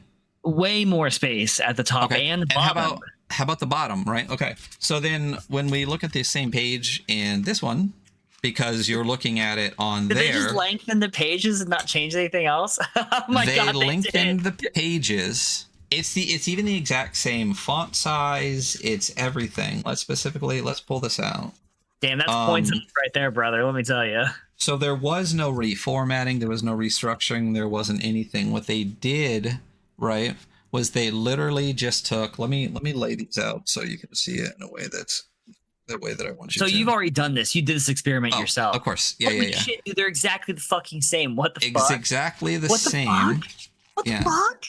It's exactly the same size. Why would you do that? It's just one is like an inch and a half shorter, so it fills more of the page, and the other just has like massive. I know when you're reading the PDF, you don't notice it as much, but when I was reading the book, there is so much empty page top and bottom. Because they didn't make it bigger, they didn't make it wider, they didn't do anything. That's so absurd. Yeah, when you're holding up the book and looking at it now, and now looking at the PDF, I can see it, but it's just like they didn't. Yeah. They just put it in a larger size, but they didn't even need to put it in a larger size book. They could just kept the same size book. They just made it perfect. My thought is these are probably more mass producible Because that's it's the perfect bound, like, and that's why, like, the paper is like a gloss paper inside this version of it versus the other side that has like the thick untreated paper and the V1. But that blew my mind when I realized it, because I was like, man, it just, when I was looking in this, it doesn't look as bad, and there's so much empty space at the bottom. And then as I'm reading this, I'm like, wait a minute. Like, they're not using like a good, like, you've been waiting this whole time to drop this bomb, huh? Yeah. And you set it up for me without me having to specifically say it. But yeah, there's like a solid fucking choice to make. But like a truly bizarre choice to make. Yeah. There's basically an inch at the top, an inch at the bottom of every single page. It's just blank white. It's 2 inches of pages that's just gone. So they didn't reformat anything, because that was my curiosity. I'm like, why is there so much blank space? Why don't you just reformat it? There's no reformatting. It's literally, and again, it's not that it is big or anything. It's the exact same size as one that's basically 2 inches shorter. You can see the size difference here, but it's printed literally the exact same font size, the exact same everything. It's just a print inside with paper that's like 2 inches longer. My mind is blown. You've just busted this scandal wide open. Yeah. We got to go to the press now. Yeah, I will say the second one, they did a much more vibrant cover. I don't know if you can see the differences now on the podcast. Yeah, huge vibrancy. So that's really interesting. I think the lack of spot art is a huge miss for me. Period. But I don't know what I can feel besides like weird disbelief about like the fact that the second version is like 2 inches bigger, but it's the exact same size. That's so truly strange to me. Like there, yeah. So moving on. Another great piece of art for the City of Masks. Another blurb of fiction. You should buy this book. Yeah. Shout out. We were talking about something else they did the other day. What were we talking about? Primal. Oh, they have a new adventure out in PDF. 50% off if it's still available on pre-order. Sick. Yeah, feral baby. Yeah. And then we get to character creation. Let me pull up my notes for character creation. So pretty simple, 7 steps. You roll your stats. Each of them has a different like roll mechanic for each stat. It's not just 3d6 for each, like in some other traditional roll under games. And this one for skill, you roll 1d3 plus 3. And stamina, oh man, I rolled a character up and I don't know what I did with the character sheet. That's okay. Stamina, it's 2d6 plus 12. Makes sense. This is your health for the most part and a couple other things. So it will be the highest. And then your luck is 1d6 plus 6. And after that, you're going to generate 1 magic item. My note here is generate 1 magic item, in parentheses, sick, because it's very fucking cool. I love the weirdness of starting with 1 magic item. And the magic items are weird. I think the one that I rolled was a mirrored talisman, and whenever you touched it, you could go into essentially a pocket dimension that then you could leave at free will. I'm like, oh, you have just like a little storage shed, or a little home that goes with you. Yeah, very cool stuff. We'll get to that table. You got that pocket dimension on a rope situation. Yeah. We will. We'll get to the magic. Are you not understand what I'm saying? You never saw that? I do. What is that reference though? It's like you remember like when people would like play like the and like the rope would stand up or whatever. Right. Yeah. It's like that, but you can when you climb the rope, you go up into like a pocket dimension. Perfect. That. Okay, anyway. Yeah. Then you're gonna choose 3 mundane items from the item section. Not hyperlinked and also not page number written down. They should have put it there. Add them to your inventory. It's assumed that you have basic stuff like a few days of food and then clothes. You are going to create 3 traits. Is that the next one? I just skipped back to my distribute skills across talents and spells you wish, which we'll get to, and I think is really very cool. And I guess by Ryan's face, I think I'm the only one who thinks that's cool. That's okay. And then you're going to create 3 traits. It says here to use always or never statements. I do kind of like that idea. I don't know if I would use always or never in mine. For my character, I put like really loves or really hates. I think much like RP in general, the first time you play D&D, your character is you in your version. If you were cool, right? If you were a cool elf, you just play yourself. I am cool, damn it. Right? Yeah. I always say play a flaw, play whatever. So I like for your first character, or if you're not as experienced of an RPer, using always and never, because it really makes it archetypal and it lets you really dig into a thing. And I think the more experienced you get in RP, that's why like the first character is always like, I'm an elf fighter, the dual wields, whatever. But like your 10th character is like, I'm a bumblebee riding a polar bear on a bicycle, right? Like, you know, with a switchblade. You know, that's got 8 personalities. Like that's your 50th character, because you've already done it all, right? You're challenging yourself. You're right. I think for a new character, the always and never is. I like it almost. Yeah, making it almost archetypal. Like I'm always mad when I see Hunter, you know, like, and then it allows you to always be something, and then allows you to add vagaries in later. So I do think that's really interesting. I ran a cool game for a while when I was living in Texas, where I pulled their flaws essentially from things they said as they were playing. And so, like, at one point, the one was like, "Oh, my character does not like kids. We're really bad with kids." And I wrote that shit down. And later on, they had to interact with the child, and they're like, "Oh no, you're bad with kids." And they were like, "Oh no, I am." But if you like, I think that's me very much loading onto my own plate stuff to do. But I think this works incredibly well, and I think it's a good idea. And then the 6th step, which is not the last one, the 6th one is to discuss the group dynamic, kind of how your party typically works together, what kind of party is, who you are within the sphere of this party. And then the last step is to name your character. At the bottom of the page, we do have some examples of character traits and examples of group dynamics. It's interesting that these examples are right here, because there's been a few instances above this where there was some empty space in the page, and I think some examples could have been dropped in. Bro. Bro. Well, what, are you agreeing? Did we? I looked away for a second on my ADHD. Did you get to the next page? No, we're getting there.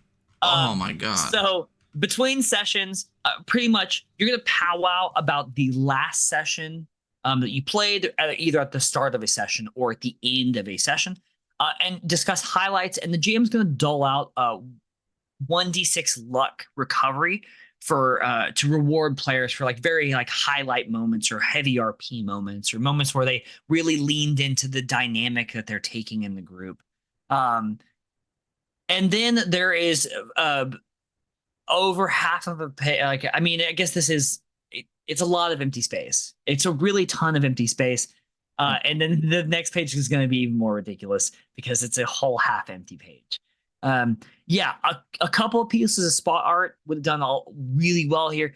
And I think also to kind of reinforce the vibe of this, because there's these large sections of like prose in between the chapters, which are great. But if you don't want to read them, if you're not the person who like literature really sparks that for you, you need the imagery. So much empty space. This is what the page looks like. I'm holding it up. Like, look at. In the book, like, it's really more empty space than it is actually written. It is. Yeah, especially in the book that's got the inch at the top and inch at the bottom that's blank. Inch at the top and bottom. Yeah, absolutely. It looks. This is a ridiculous spread. It's. Yeah. It's. Yeah. Anyway. Yeah, so moving on to the half empty page, going to between adventures, you could just discuss basically just like what your character's doing between adventures. If they're working on a skill or a talent, also gives them time, or this time also gives the player the opportunity to rework their group dynamic based on ways it may have changed due to the narrative of the last adventure. Cool training wheels to have on, cool scaffolding to have. It is what it is. Character advancement. Between adventures, characters can attempt to increase their rank in already trained abilities. You roll 1d6 under the current use tally.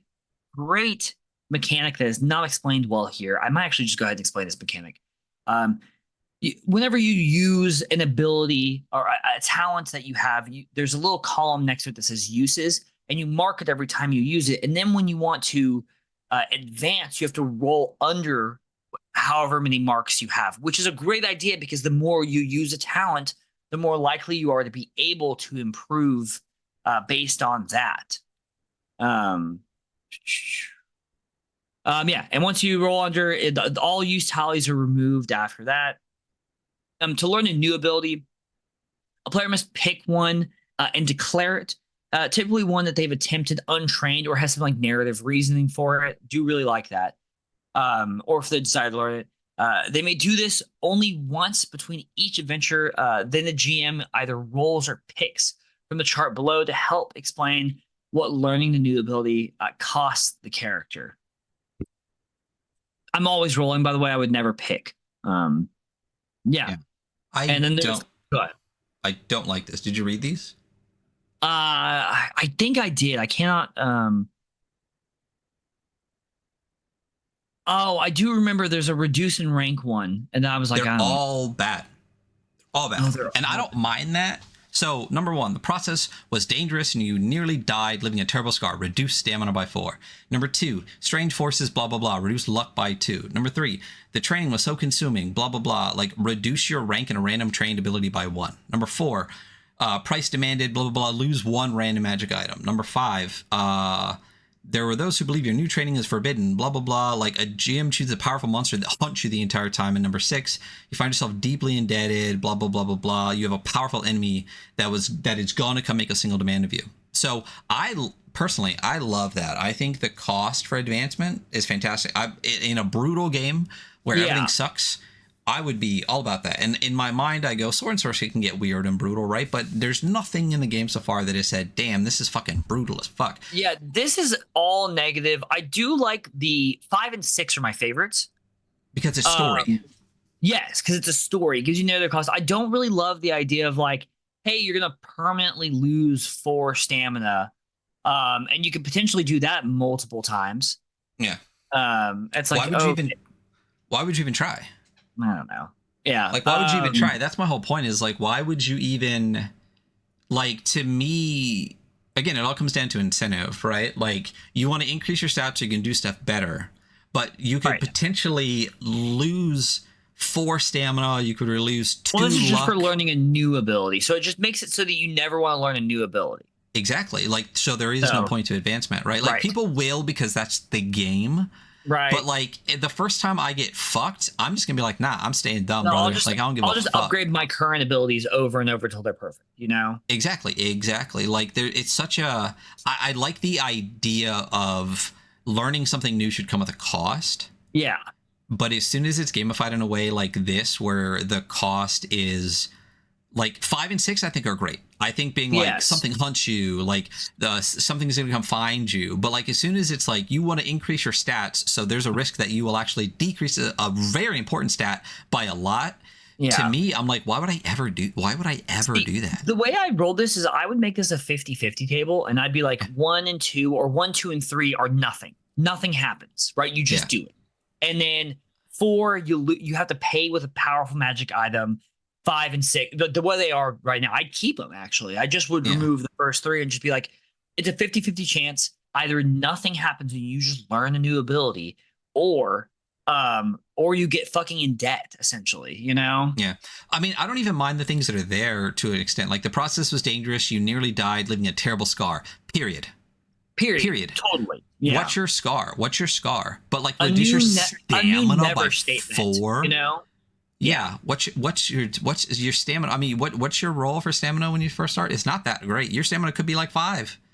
Like, no, I think it's a little bit higher than that, but you know what I'm saying? Because it's 2d6 plus 12 for stamina. But like, still 4 is not a small amount, you know. No. 1 maybe. But also like I wouldn't overly punish them. I'm fine with things, like you said, I'm fine with things being punishing. And even if it wasn't a 50-50 table, like I'm saying, where you're like, 1 and 2, nothing happens. 3 is a cost and above is a cost, right? Yeah. I think that's even fair. But this is just like, this just sucks all the way down. And I'm fine with that, but this feels like a Merc board table. Like, you know what I mean? Like, it's just such a random bit of like punishing brutality in a system that like I don't feel like it feels out of place. I like it. I think you, but not. Yeah. This doesn't feel like it fits in this game. There's a lot of back and forth going through this. Even in the example of like we had a super crunchy procedure, and then right afterwards, like it's really open format. It's like, what is the thing? You know, Yeah. Mm-hmm. how do you define the thing? What's the thing trying to do? Yeah. Yeah. Yeah. All good questions that I had asked. Okay. Let's see. Dream of the Amaranthine City. I love these arts, the in-between arts with the new color coding. Also, the titles are really good too. You know, like just the dream of the Amaranthine City. It's like, fuck yeah, bro. Let's talk about some sorcerers. Yeah, another great piece of fiction that adds a lot to the world. If only they had done spot art like the way they do this, it'd be amazing. Abilities. Yeah, what did I put here? Cool. So abilities, there are two categories of abilities. They're all abilities. So right, there are talents and then there are spells.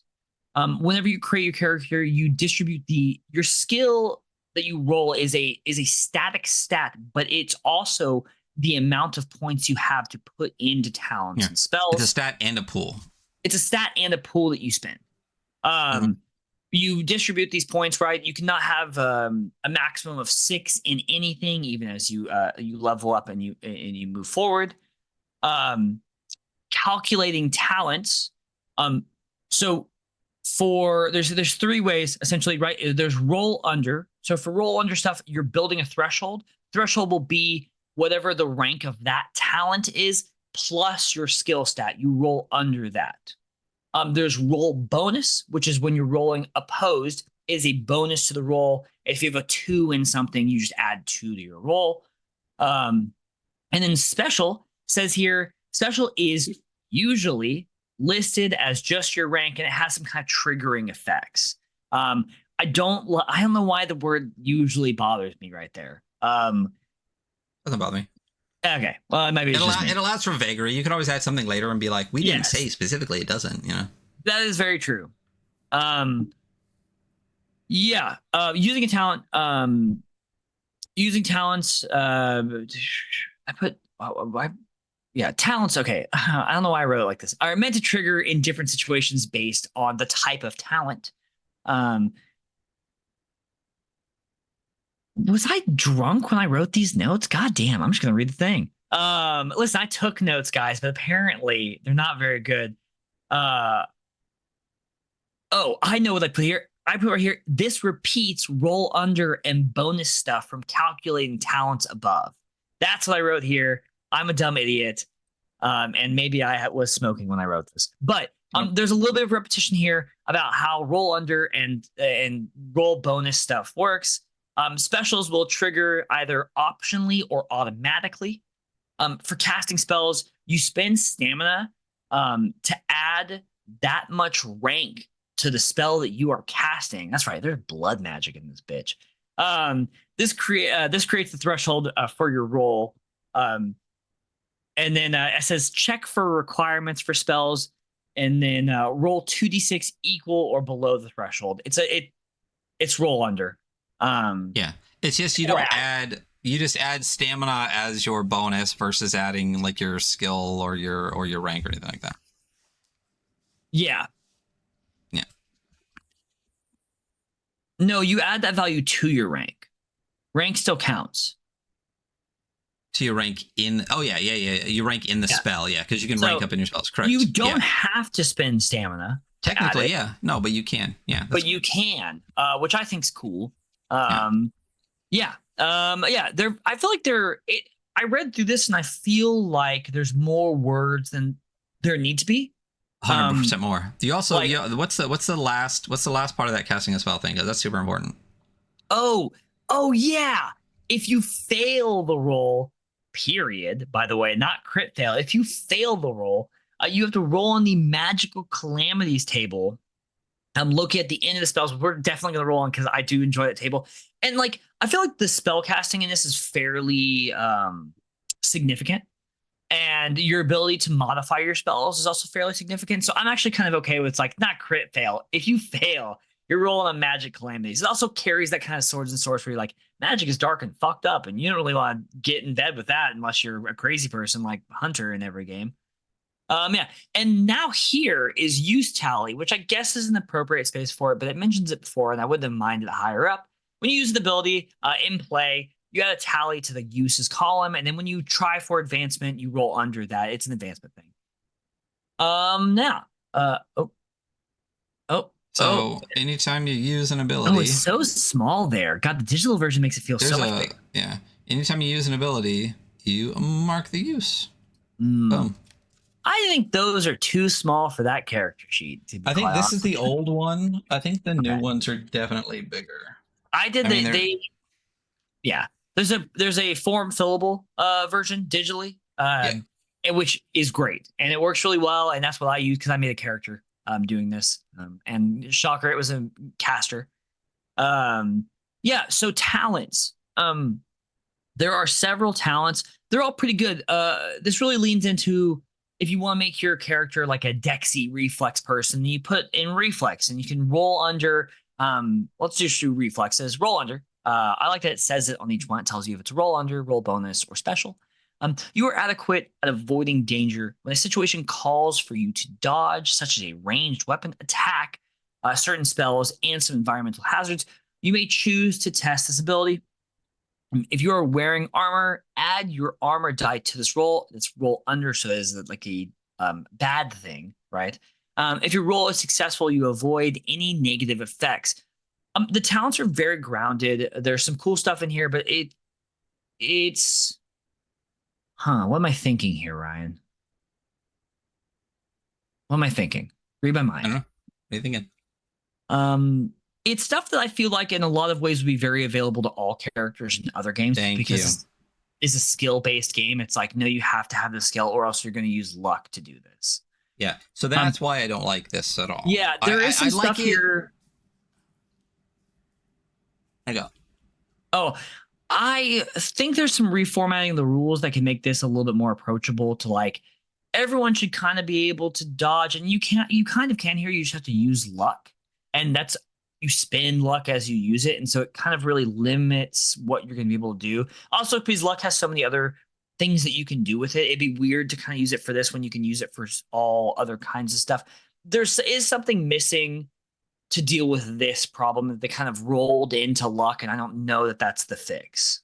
No. So my biggest issue with a lot of this is exactly what you said, and this is my problem with any system that has feats. It's one of the reasons that like I started out with like being a fan of Dragonbane, and then I became less and less of a fan of Dragonbane over time because we started getting into like heroic abilities, and like half of them should just be shit people can fucking do, and like that's my biggest problem with feats in 5e. Is like brawling's a feat. Without the feat, you can't do it. But why the fuck can't everybody brawl? Like it just bothers me when you put stuff that everyone. So for example, like basically it's saying that like it's not that you can't do it, right? Like if you have Constitution, you can roll Constitution. You're just not as good at it, right? But like there's some stuff here that I think should just be like there could have been like a force stat, and that could have just been like a combat stat, and then you could pick like combat things that you're a little bit better at. But here's my other issue with it, right? So like the talents are like Constitution, reflexes, strength, willpower, like things that are normally stats, strength, willpower, deception, like stealth, things like that, things that are normally stats are now talents. But here's the issue that I have, right? So how do you determine your skill threshold and pool? What's the dice? So it is a 1d3 plus 3 for when you roll skill. So I rolled a 6 when I made my character. Right. And the lowest you can get is a 4, right? Yeah. So that's not a bad spread. It's not a bad spread, right? Except when you're looking at small numbers, right? So my skill is a 4 to start, and then I get 4 talents that I could put 1 point in. Right? You start with a base of 6 and get 6 talents as opposed to some type of inverse. Right? As opposed to being like, if you start with a 4, you get 6. You start with the 6, you get 4, and 5 is the middle ground, right? A little bit of balance. So the issue that I have is when we're talking about specialization, right? We're not, because my base before I add any modifiers on everything on this list is a 4. And your base on everything on this list is a 6. Damn. And then I only have 4 talents. If I put 1 in each, I then also only have 4 talents. Think about that. Yeah, and then you get 6 talents. So Yeah. you So are I'm better literally in just every way. in That stat, every way. damn, I did not even think about that. And the moment you said it, I'm like, oh fuck, you're right. That stat, it's too heavily weighted. That's Yep. too heavily weighted for a That's my stat. point. That's my Yeah. point. That's my Damn. point. I think the way to fix that would be to Damn. would be to break these down into maybe categories, right? And then have like a roll for each category, and then have like a pool at the end or whatever. You know what I mean? So like stats. So like kind of, but no, it can still be talents. But like, say you take all of the combat. Say you take all of the combat ones, right? And you roll like 1d3 for your base combat, right? And then you can pick, if you roll a 1, you get a 1 in each combat, whatever. But then you roll like a 5 in all of the like sneaky ones or whatever, or like the non-combat ones. So like you can still break it down by talent, but your base isn't the same for literally what, like 20 fucking talents? You can at least break it up into like 4 sections of talents where the base can be a little different. Like all of the magic, you could have a spell talent, like base stat. That's the issue, I think, with having one base stat for all of these. Again, like I said, you are literally, if you have a 6 and I have a 4, you are better at everything than me. On top of knowing more talents than me immediately. I think the real quick fix, what I would do is what I said.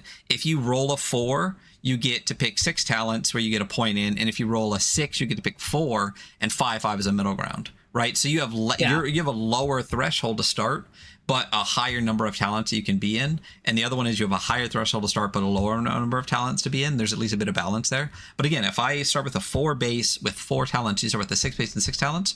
I mean, imagine how many different ability advancements I have to risk to even go up. Get that many. Yeah. Because also it's like, if you want to get new abilities, it's just going to cost, it's going to fucking nickel and dime the fuck out of you. You know? Yeah, because I could be trying to get that, even just get to the 6 talents that you started with, and I roll -4 stamina, I roll -2 luck, and I'm still now at 4 base with 4 talents, -4 stamina, -2 luck, still not even close to where you were when you started. I didn't even think about the implication, the fact that it, like, because it is your threshold, like, and the number of talents you get, like, it gives the really fucked up exponential relationship.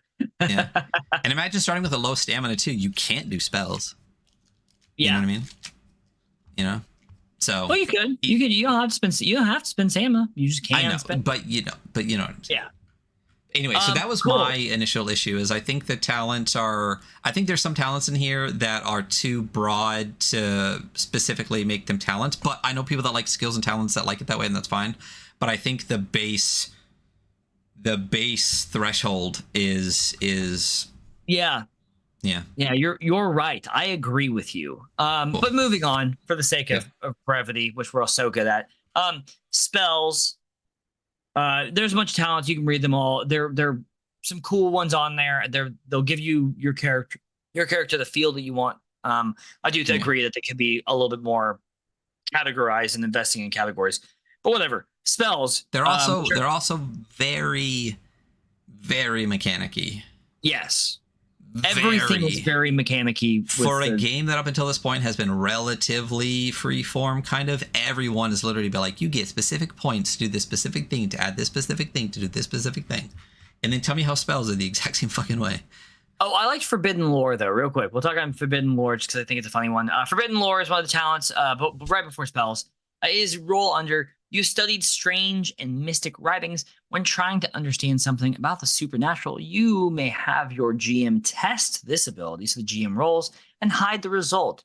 Then you ask them a yes or no question about the topic. If the roll was successful, they must give you a correct answer. And if the roll was not successful, they must give you an incorrect answer. If you are attempting this ability untrained, you lose luck regardless of the roll. I just think this is really funny because you can be like, reach into your forbidden knowledge, like, is this right? And you're like, yeah, it's probably right. And then later on, you're like, fuck, it was totally wrong. Yeah. I love that idea. It's a fun interplay with the GM, and like you don't really know whether or not what you got was the truth. So, well, if I was going to do that, I would cut out the probably. Like if they ask me a question, I'm just going to be like, they're going to ask me like, does this room have a secret door? And I roll so that it was a fail. I'd be like, no, it doesn't. But it obviously does. No, you said probably in the way you were pronouncing it, in the way you were saying for an example. But I love that idea even for like perception checks for some things, where like, what's your stat? And then I'd roll behind the GM screen and be like, no, you don't see anything. Yeah. You know, and you would never know. You wouldn't even get to meta whether you saw something or not, you know? Yeah. So spells. Damn, there's some cool fucking spells, man. They're all the chant of the Aegis, the first one. I just think they're vibey. The sound of this chant manifests a translucent field of resistance. This field covers either a large, pre-designated area you have marked, or a dome around you and everything near you. Big letter N near, and big letter capital L large. When casting, choose either magic or physical matter. The thing you choose finds it difficult to penetrate the field. If magic is chosen, the spell effect that would cross the field don't, and spells trying to go through have their final casting result multiplied by your rank in this ability +1. If the physical matter is chosen, arrows and other flying debris that would cross the field don't, and creatures trying to move through it must test luck or appropriate ability with their result multiplied by your rank in the ability +1 or be repelled. I just like it's a force field. There's a lot of stuff going on. It's a little too crunchy, but it's a force field. You know, I appreciate the force field. I also like Mind Web. Mind Web is probably my favorite one. I think this is the one that I put for my character. I wish I had saved that character sheet. I really don't. I probably shut down my computer with it open and didn't save it. Did I save it? I did not save it, man. Look at why am I the way that I am? I don't know, man. This is an episode for us though, man. We are I on know. the ball. Well, I didn't sleep very well. I might actually cut out pauses in this one. I got out at like 4 a.m. So yeah, Mind Web. I liked Mind Web. Create a mental link between yourself and any creature who bear a special mark or move through a warded area. I just like that. You can just set up a mind reading trap. They have a chance to resist you trying to read your mind, but you can just make a room and ward a room. And anyone who walks into that room, you can attempt to read their mind. And I think that shit is fucking cool. Yeah. My issue that I have with this is how randomly, like, the system has been pretty lightweight until we hit talents and spells, and then suddenly I feel like I'm reading 5e. Yes, it does get a little bit crunchier here. I mean, a lot of the stuff in the spells is fluff, you know? Yeah. Mm-hmm. But like, for example, like when you're reading the Chant of the Ages part, like you get to a point where when you start to fall into a rhythm, where it's like, it's all of this, but you have to add one and then climbs your rank and do all this. I'm like, honestly, dude, it's a force field. Just say it's a force field. Magic can't get in, arrows can't get in. If something wants to get in, roll against it, boom, you're done. You know what I mean? I think a lot of the spells are really vibey and really interesting. I am very curious as why they became so crunchy and numbers focused. I bounced off a lot of the spells where I'm like, this is really interesting, but I feel like this could be simplified and still keep the vibes the same, which is really interesting to me. I think, having everything, I mean, the entire game is built around the talents. So like, I understand it to a point, but my other thing too is like my character sheet is not big enough to write a spell on. You know what I mean? Yeah. The form fillable one was fine for it, but that character sheet, And then moving on, we have the magical calamities, which I think is cool. You want to roll on the magical calamities? Sure. Yeah, I'll roll on magical calamities. What are we rolling on this? A D? 3d6. 3d6.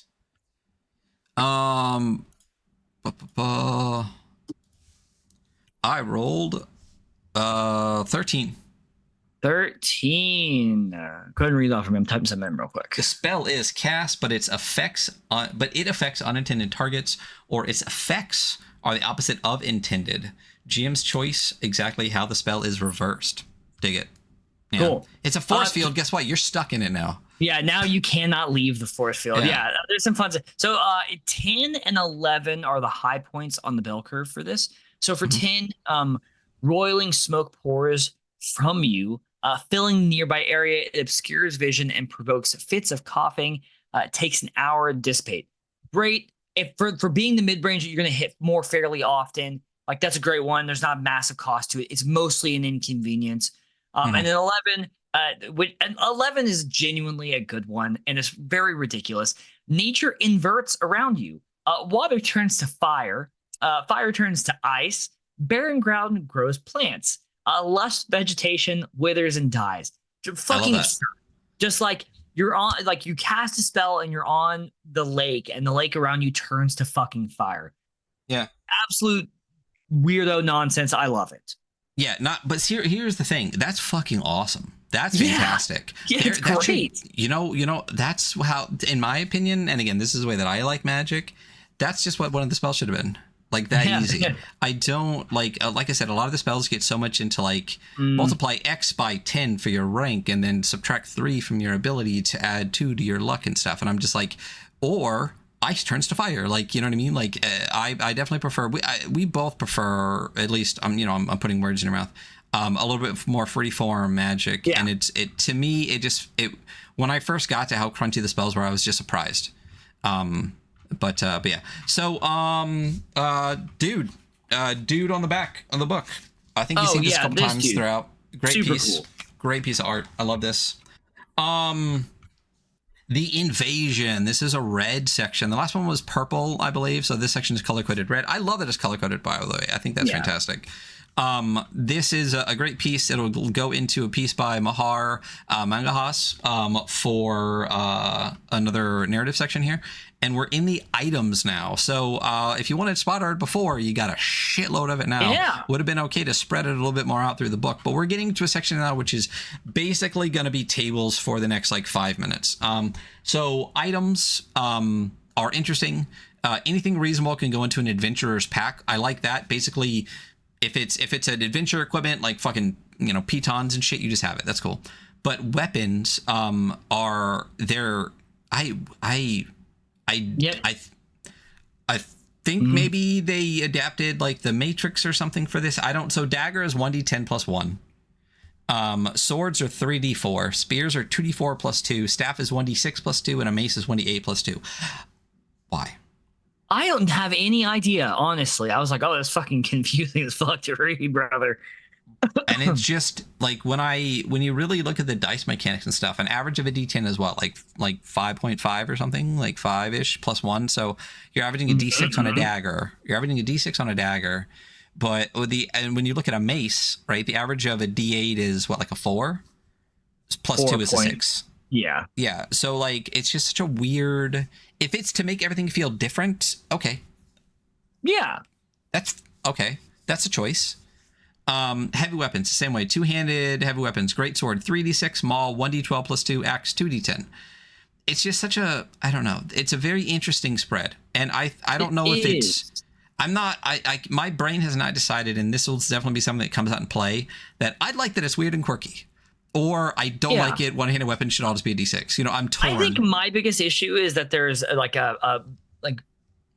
modifiers to the dice on all these. If they were all just like different die sizes and like different amounts of dice, I'd still be like, this is weird, but I'll try it out. But the fact that it's like some of them have +2, some has a +1, one has a +3, longbow has a +3. It's just like, okay. It's so weird to just to I don't know if I've ever seen a game where the weapon automatically comes with a with a damage modifier. It's interesting because like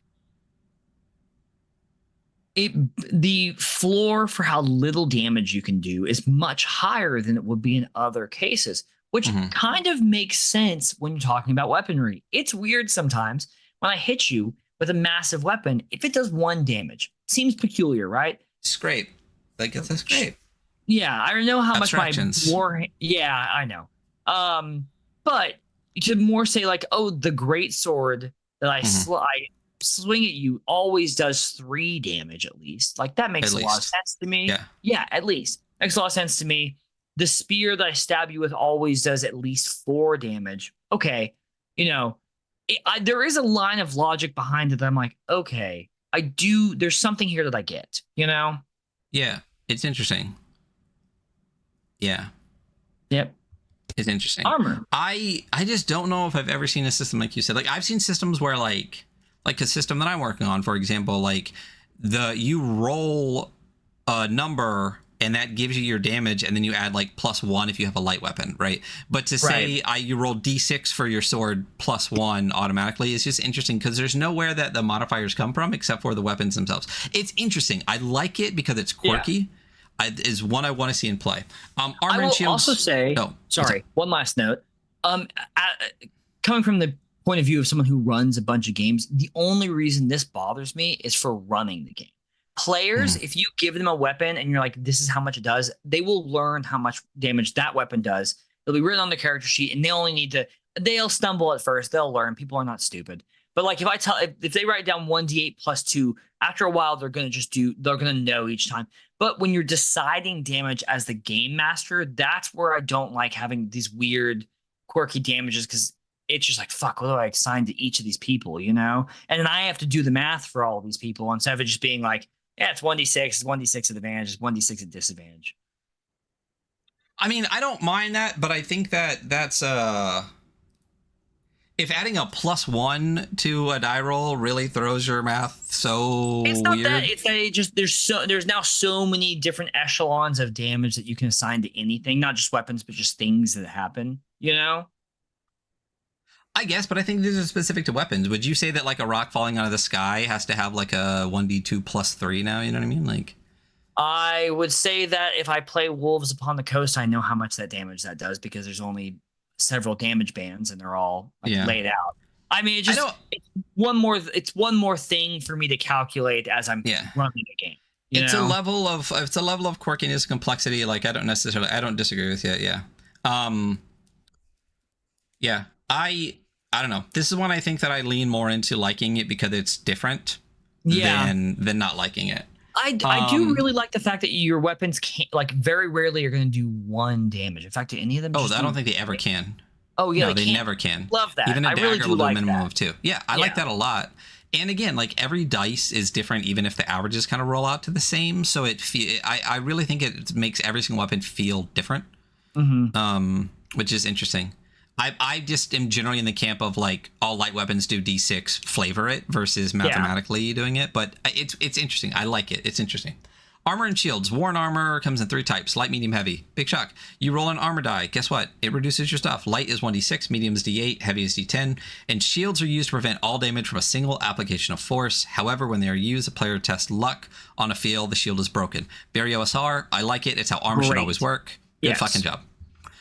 Resources and ammunition. I like this. Guess what? No one gives a shit. If you have a weapon that normally needs a lot of arrows, you are not too dumb to not have enough arrows. The only thing that you do is instead you choose to have the character test luck after expending a large number of them, and if they fail, you're out. I like that. I love that. That's great. You shot 1 arrow, who cares? You shot 1. But if you're in battle and you shot like 30 arrows, roll for me for your luck. If you failed, you're out of arrows. I like that. There's discovering items. There's rolling for finding items, the effects that items have.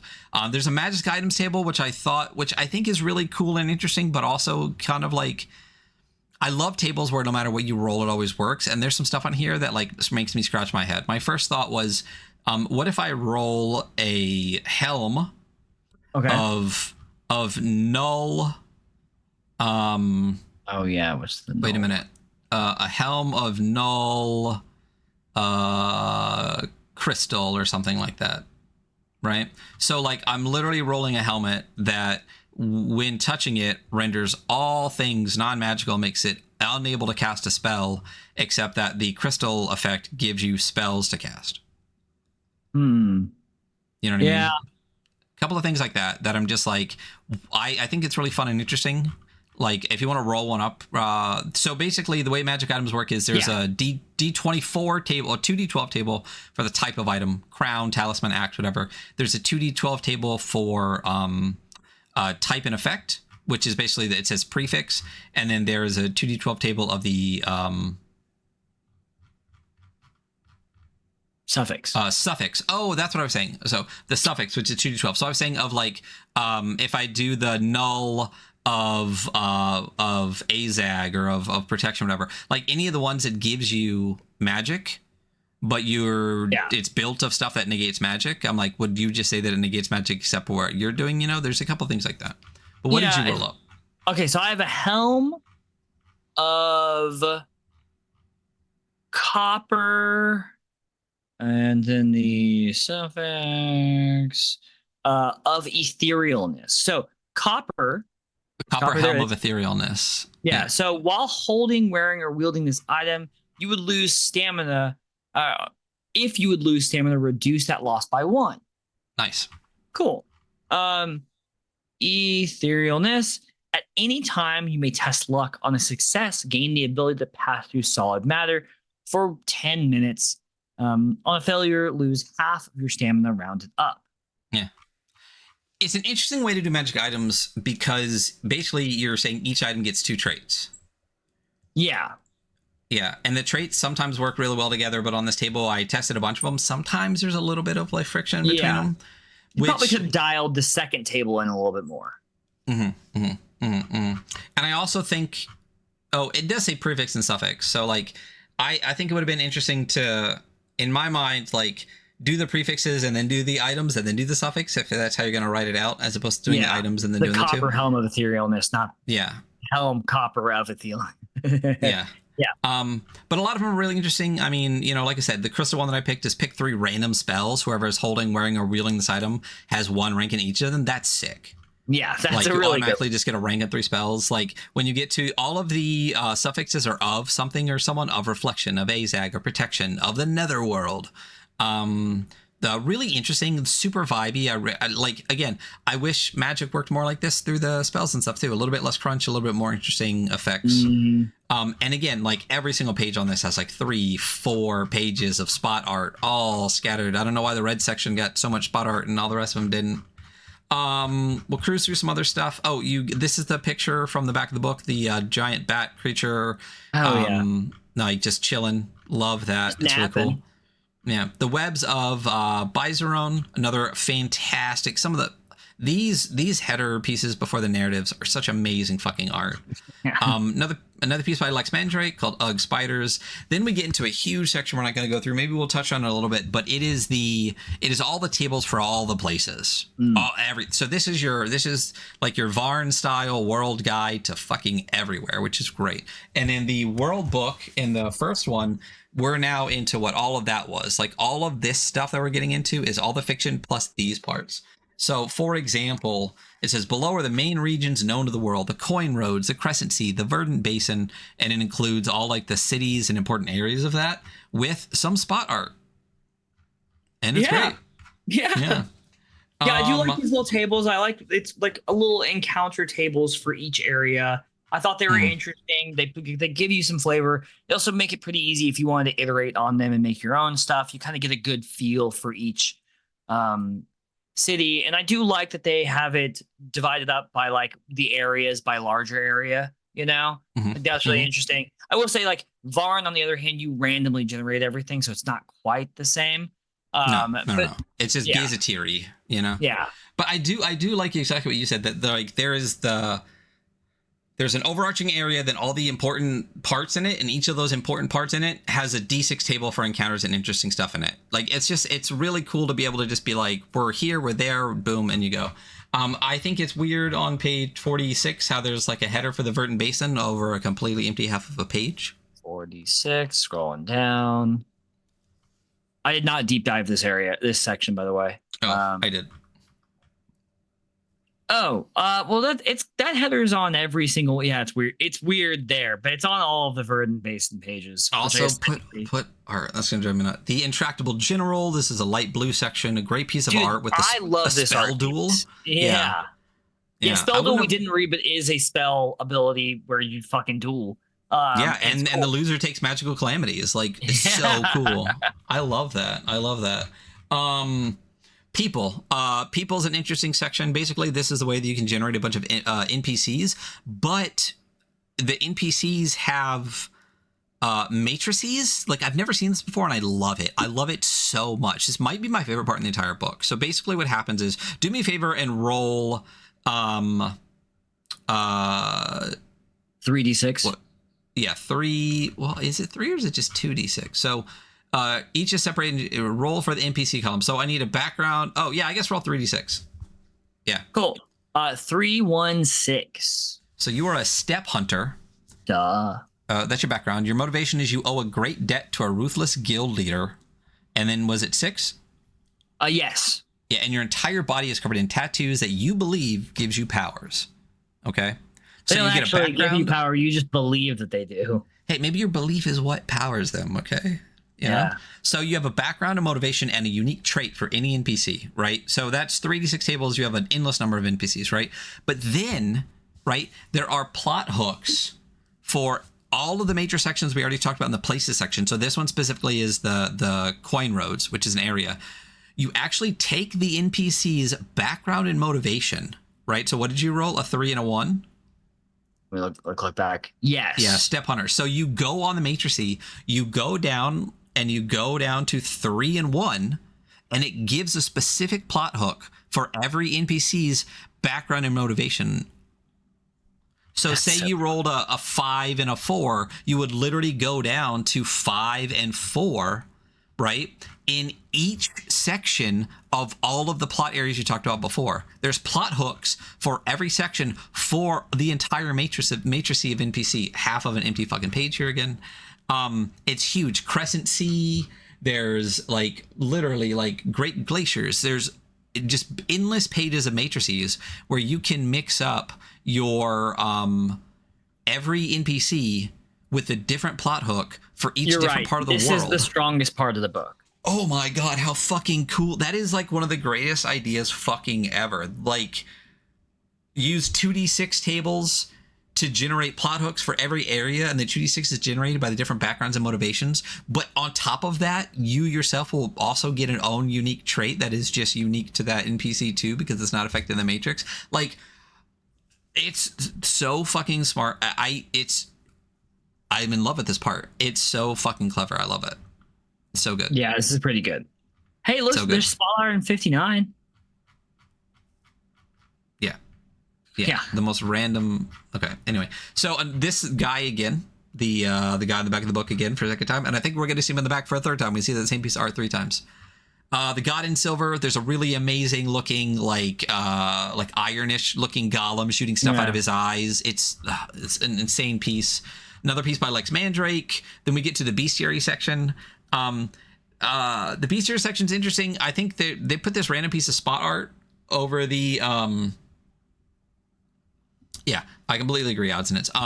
There's the monster section, and then there's like a like eel over the bronze giant header, and I kept in my brain immediately going, it's talking about opening a door, and I don't see a door on the eel, and it took me a little bit to go, oh, the eel is literally just a monster spot art that has nothing to do with the bronze giant on that page. Interesting. So the monsters are really interesting. Basically what they do is each monster has a paragraph of flavor, and then it has 2 to 3 like dashes of stuff. So metal body, living heart. While their bodies are made of metal, etc., etc., test luck to find this thing. They're bound by prophecy, and then it gives you skill, stamina, armor, damage, and size for each one, and then a d6 disposition table for each one. That's interesting. I think there are some that I read through. I really like a lot of them. There are some that I read through where some of like the flavor bits get a little bit mechanical, or could easily have just been flavor. Like there's a lot, and I like a lot of flavor here, but sometimes it gets a little bit much. A lot of empty pages where there could have been dope monster art. But a lot of the monsters are incredibly vibey, incredibly like setting, like lore, a lot of lore building and the implied stuff for the monsters. Really, really great. I think, honestly, I think the whole world section, I'll say that critique at the end. Page 69, half empty. 70. I'm not gonna keep saying how much is half empty. It's half the book. It's a lot of the book, and like It's now half the I book. know that looking at the actual book, it's even worse on the physical edition. Yeah. Yeah. So every monster page, basically, it's it's 2 monsters per page, basically, 1 on each half. And if it doesn't fill the whole half of that page, the rest of the page is just blank. Plenty of space for art. I know money is money and art costs money. Yeah. I would let's crowdfund and get some more art in the book. And then that is the end of the book. That's AZAG. This is that guy again on the back, the horned man with the broken sword and the flower. Love that piece of art. Third time we've seen it in this book though. Dank Dungeons, LFOSR. That's the end of the book here. All right, let's cut straight to our review scores and get that done. So obviously it's a book, so we're going to do it like a book. Art and layout. We apparently don't do a lot of reviews anymore. I think we did 2 last month. Yeah, crazy. So when we do review scores, we give ratings on 5 metrics, up to 10 points each for a total of 50 points. Art and layout is the art in the book and the layout of the book. It's all the visual parts of the book, layout visually. Usability is how well the book is used, right? Are there references to pages when you need it? Are the sections in an order that's, usable? Are all the things you get with it usable? Is it hyperlinked? Is it bookmarked? All of that kind of stuff. Rule set, if it's a new rule set, do we like it? If it's an adapted rule set, how well is it adapted? Originality is what it sounds like. It's all of those things. Is it new, different? Does it do anything new or different? Value is bang for your buck, the cost of the thing, but also all the rest of the stuff you could potentially get with it. Generators, character sheets, adventures, all that stuff. And then the total score is what all that adds up to. So art and layout. 2 very opposing parts in this. What are your thoughts? Well, hey, listen, the art that's in here is great. There's just not very much of it. Yep. And the layout is fine, except all of that ton of empty space everywhere. Like that's it's pretty egregious. Like kind of aggregating it all towards the end of what we went through and what I've seen. I'm like, that's pretty bad. There's a lot of empty space. There's a lot of empty space, and it feels awkward. And the book with that extra inch above and below versus the old version, it's like, fuck, dude. That spread you showed earlier, it's just like, well, fuck, it's mostly empty. I will say, and what's crazy is that there is fucking no play examples in this entire book. There's a massive amount of empty space, and there's not one damn play example. It's like you could have filled so much of this space with just like different color font, quotes, example of play. Hey, the rule that we just went over, here's an example of that rule being, and I mean, like, we have a good grasp on the rules, but like a lot of people like that shit. I mean, I still actually do like that stuff. But like a lot of people really like it because it gives them something to like tangible to grasp with the rules and not just conceptually in their own mind how they think it's supposed to work. Yeah, there's a lot of opportunity for it to be better, Yeah. So I will say that I do think that the second book does suffer by trying to be a combination of the first 2 books. I think the better version of AZAG is the 2 versions, the rules book and the world book. I do think that it is better, and I think this is clearly the intended way, because this is the first way, this is the way they decided to do it. And I do think that it suffers by trying to adapt it into the second book, but this is the book we're looking at, so this is what we have, right?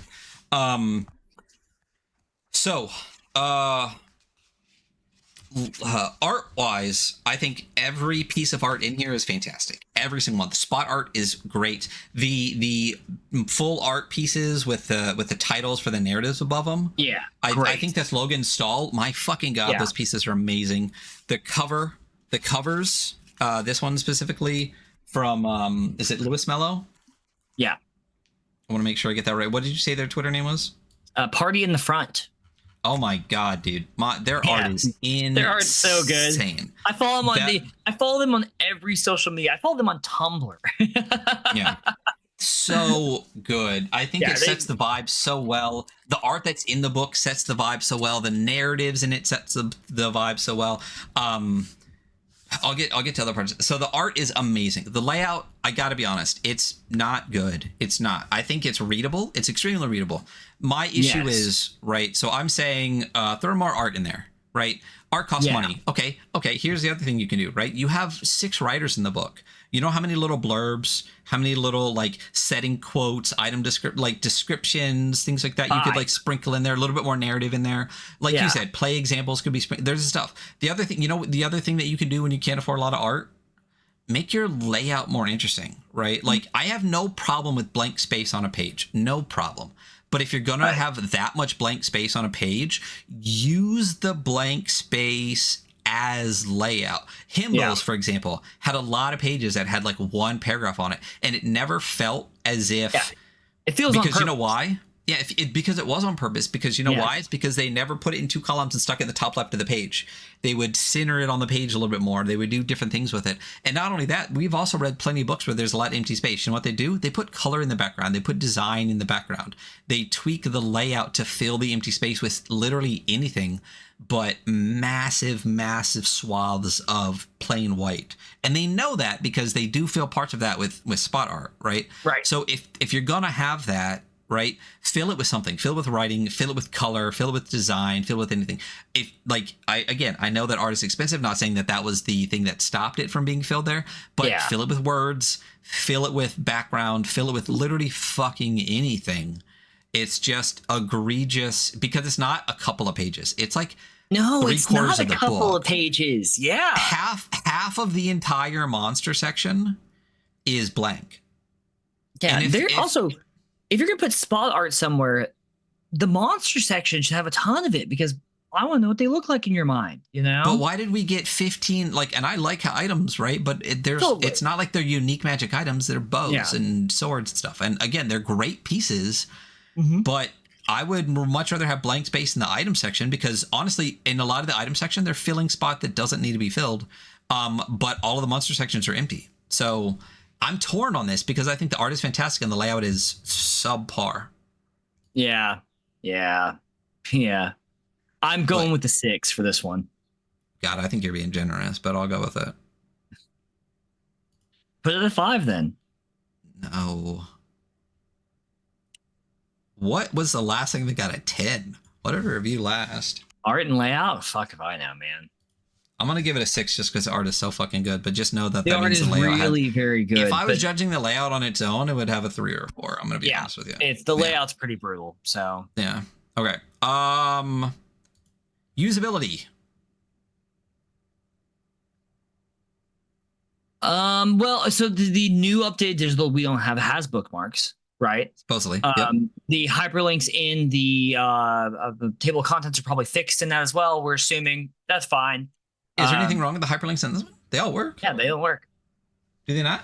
In the table of contents? No, remember you can mouse over it and it becomes a little hand, and then when you click it doesn't do anything. Oh, they are broken. All of the hyperlinks in this are broken. Hey man. Listen, I be looking at stuff. I be seeing things. I got my eyes open. Huh. Yeah, well, that's unfortunate. I can only assume that they're fixed in the new version. I would very much assume that they are. Let's give the benefit of the doubt. Yeah, I'm fine with that. Other than that, I think my biggest issue is how many fucking words are in all the descriptions. Like, there's plenty of stuff in here that just does not need to be quite as wordy as it is. That would make it more usable and easy to reference at the table quickly. You know. Yeah. Also might help layout because I know some of those spots they put stuff on the next page because they would have had like a tiny bit, so they put half of it, then cut out a couple of words and just scrunch it up. Verbose as hell. But other than that, I think I don't have a lot of issues with the order in which things are in. I mean it's fine for me. How are you feeling? It's fine. I think what I really would have liked, they do reference a number of times. They'll say it's in this section. I would like a page number there. I would love a page number there, and I'd love an inline hyperlink to that page. Yeah, I'm not going to give them the benefit of the doubt to assume that they put inline hyperlinks in the entire book at all by any stretch. Yeah, but you can't inline hyperlink a real book, and there's a number of times where like I think that 100% of the time, because a rules book for the most part it's a guidebook, it's a textbook for you to learn how to play. If you use the word use tally before you've explained use tally, you should tell me where I can find use tally. That is the one that jumps out to me. Yeah. If you talk about armor dice before you explain how armor works, you should tell me where I can go read it, because I'm gonna look around to see, wait, is armor next? When's armor? You know what I mean? So that's my only real issue is a lot of times it will reference where you can't find it, but I would prefer a page number. And I would really like references the first time something new is introduced so that I can see that and then come back. That's my only real big thing for usability. I think the world map is great. I do think the character sheets worked really well. I don't really have a lot of big issues. I mean, again, I don't think they have inline hyperlinks, and I think page numbers in the book would be better. But bookmarks, hyperlinks, I love the links to every single person involved in the book. There's a link to be able to find them, which I think every fucking book should have. Yeah. I have no real issue with usability. I don't think it stands out at all. That's my thing is like it's not, I don't have any good things, I don't have any bad things to say. So like it's about a 6. I think it's a little bit better than average. It has all the minimum requirements. Rule set. Fine. I don't hate it. It's fine. You know? I mean, I agree. I think talents and magic get too crunchy, but for the most part, the roll under and then the roll opposed make a lot of sense. It doesn't. It's not confusing. I could easily parse out when to do what and where. Mm-hmm. I think I do like the weapon damage and how it creates this like higher floor for weapons. I feel like it makes all actions in combat more meaningful, because how many times you spent your turn doing one fucking damage or stunt or whatever to somebody, it just feels like, well, that fucking sucked, man.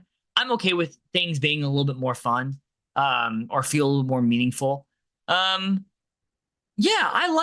like this. I'm not like screaming off my the roof of my building about it, but like I do really like this.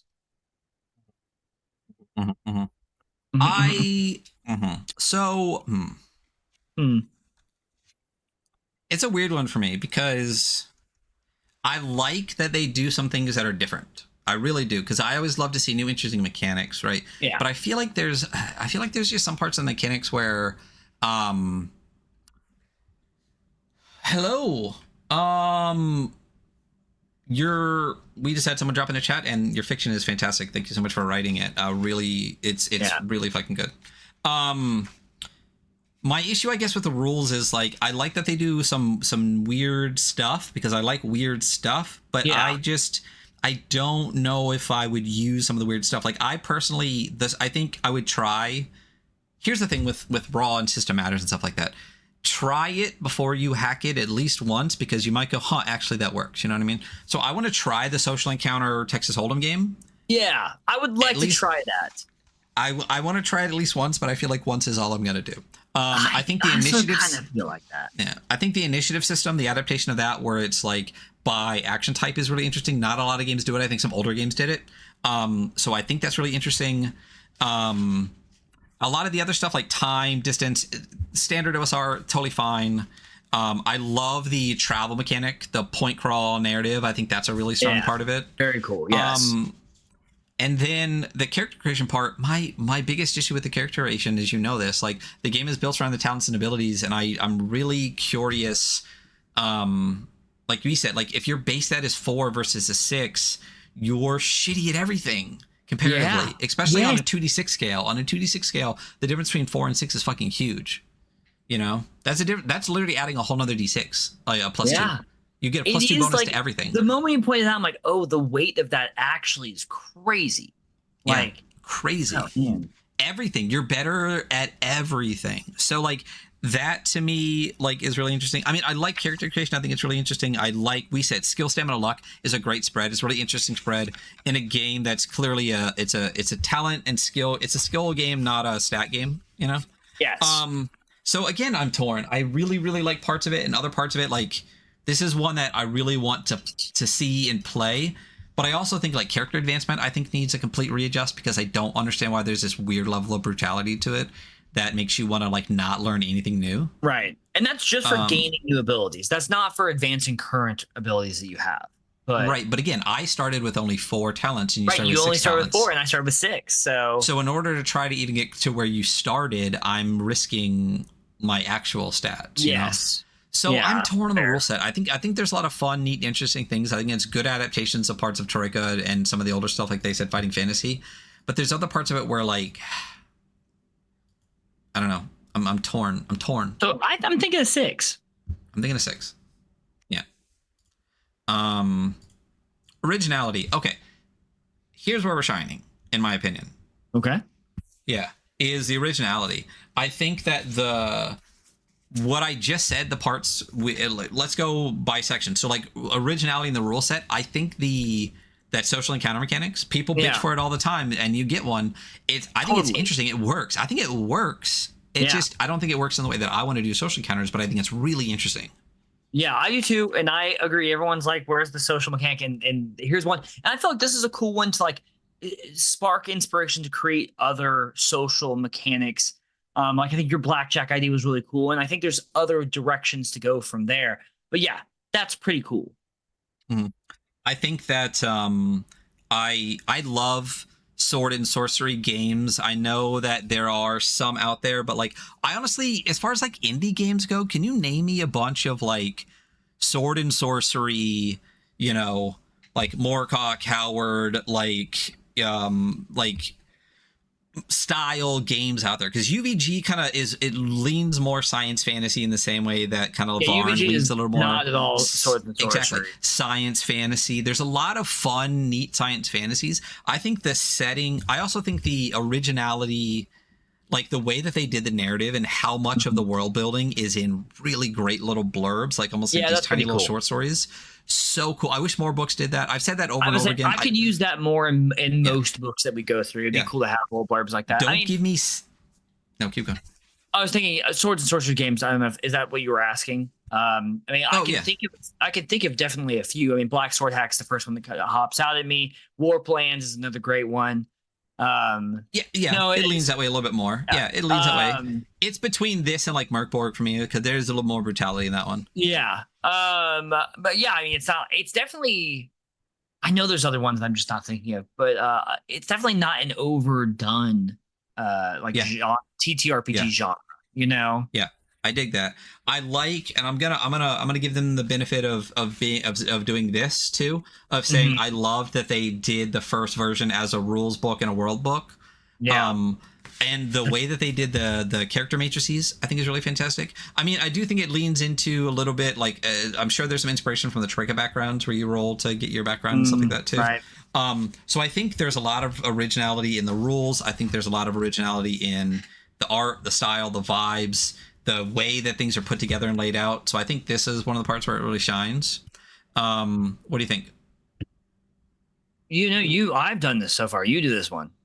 I'm at minimum an 8 for this, I think. I think I'm there too. So yeah. Value. So it's 10. I think it's. So here's a problem. Here's the problem. So here's a problem. There's a store where you can get it physically from, and you cannot get it from that store anymore. They are not taking orders, and I think they've emptied out their stock on everything. So really, your only option is to get it on itch.io as a digital version. It is $10 for the digital version, if I'm not mistaken. Am I correct? Yeah, I think it's $10. Yeah. And that comes with the world map as its own PDF file, AZAG, the form fillable character sheet, and then the AZAG version 2 A5, which I believe is the updated version with the better hyperlinks and stuff. Mm-hmm. For $10, very respectable. You know? Yeah. You can't get the physical tape. Oh, I forgot to even show the physical tape. This thing is beautiful, by the way. It's a really luscious purple, and it's got like gold writing on it. Yeah, it's beautiful. Yeah, and then it's got the actual piece inside, and then it's got like the listing inside. I was almost hoping for like a stat or something, but you know. But so you can get this on Bandcamp. You can listen to everything for free on Bandcamp, but like support Loot the Body. They make amazing music. Check out their entire page. But the soundtrack for this is great. Like I said, we both listened to this while we were reading it. Definitely sets a mood. So you can get the tape, you can get the PDF for $10. Honestly, like a 70+ page book for $10 is a great cost for a PDF. The form fillable character sheets, the maps, all that. I mean, it sucks that you can't get the physical anymore, but that has nothing to do with the creator. Maybe they'll be able to find another place where you can. I hope they do, because I would like to get this physical. So yeah. So it's pretty standard for value. I think getting a soundtrack is really fantastic for it too. I think I'm at least a 7 for the value. I think I'm at a 7 for this one. So we are at a 18 plus 8 plus 7, where we have that like a 32-ish or something. 8 plus 8 plus. Oh, why am I doing 8s? Yeah, what are you doing? 8s. 6 plus 6 plus 6 plus 8 plus 7. 33. Damn. A brain. So here's this one. I think that our metrics don't take into account some of the strengths of this book. I think that the game is better. 33 is a fine score, but I think that it's a little bit better than that. I think the rule set is fine. But I think the setting really, really, really shines. Another reason I really like the world book versus rule book in this, because you could literally just take the world book in this and run it in any OSR setting, or with any OSR mechanic. Like you could run into the odd with this, and it'd be totally fine. I think that one of the massive strengths are the writing, the narrative, the setting, the world vibe, and that doesn't really come out in our. That doesn't really come out in our metrics here. There's not setting and lore as a metric. So I do think that as a setting and lore book, it's fantastic. The art's fantastic. I want to play this game. I feel like if we play this game, it might bump up a couple points because it could be interesting. But I think where we're at, this is about good. That's where we're at. Do you want to? Let's do the giveaway. Oh yeah, the giveaway. All right. We are going to be giving away a copy of Warpland. If you have not liked that tweet, it is too late. So, for those out there, before I even get to my Twitter, this is what I do. I go to the Twitter, I count how many people there are, I roll a dice for that many, I'll roll it in chat, and I count from the bottom up, because that's the first people that liked it at the bottom, and then to the top. It doesn't matter if it's top, bottom, top. I just always pick from the bottom, because they were the first people that interacted. And numbers are variable anyway. So we're giving away the hardcover of Warpland from Gavroch. Go check out the Black Rainbow Society, the Hell Knight expansion over on Kickstarter right now. Next week, we will be giving away Hell Knight with some bonuses with that too. And that'll be our last hour giveaway. And I think the following week, the campaign ends. So check that out. So I'm going to go to our... I'm going to go to our page. I'm going to find this. I'm going to get to this. And I'm going to count 1, 2, 3, 4, 5, 6, 7, 8, 9, 10, 11, 12. Well, if Gavroch Kuroga wins his own book, I'll just have to mail it back to him.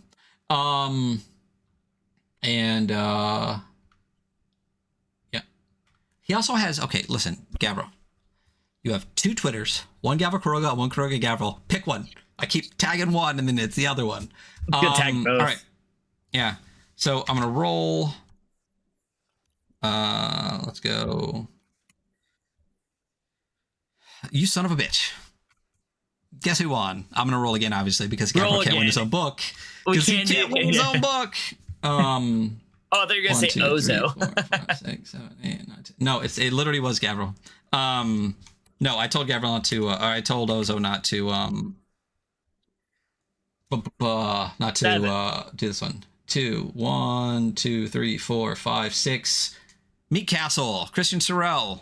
Meat Castle Gameware. 1, 2, 3, 4, 5, 6, 7. Meat Castle has won the Warpland. You'll know Meat Castle from being an awesome editor, putting a lot of stuff out, a lot of mothership content from Tacticians of and check all that stuff out as well. So that is our episode for today. Check us out tomorrow when we are going to have the fellows from Liminal Horror, Josh and Goblin Archives, going on to do a writing seminar on how to adopt a mystery for their Twisted Classics jam for Liminal Horror prior to the release of their next Liminal Horror expansion. So thank you so much for being here.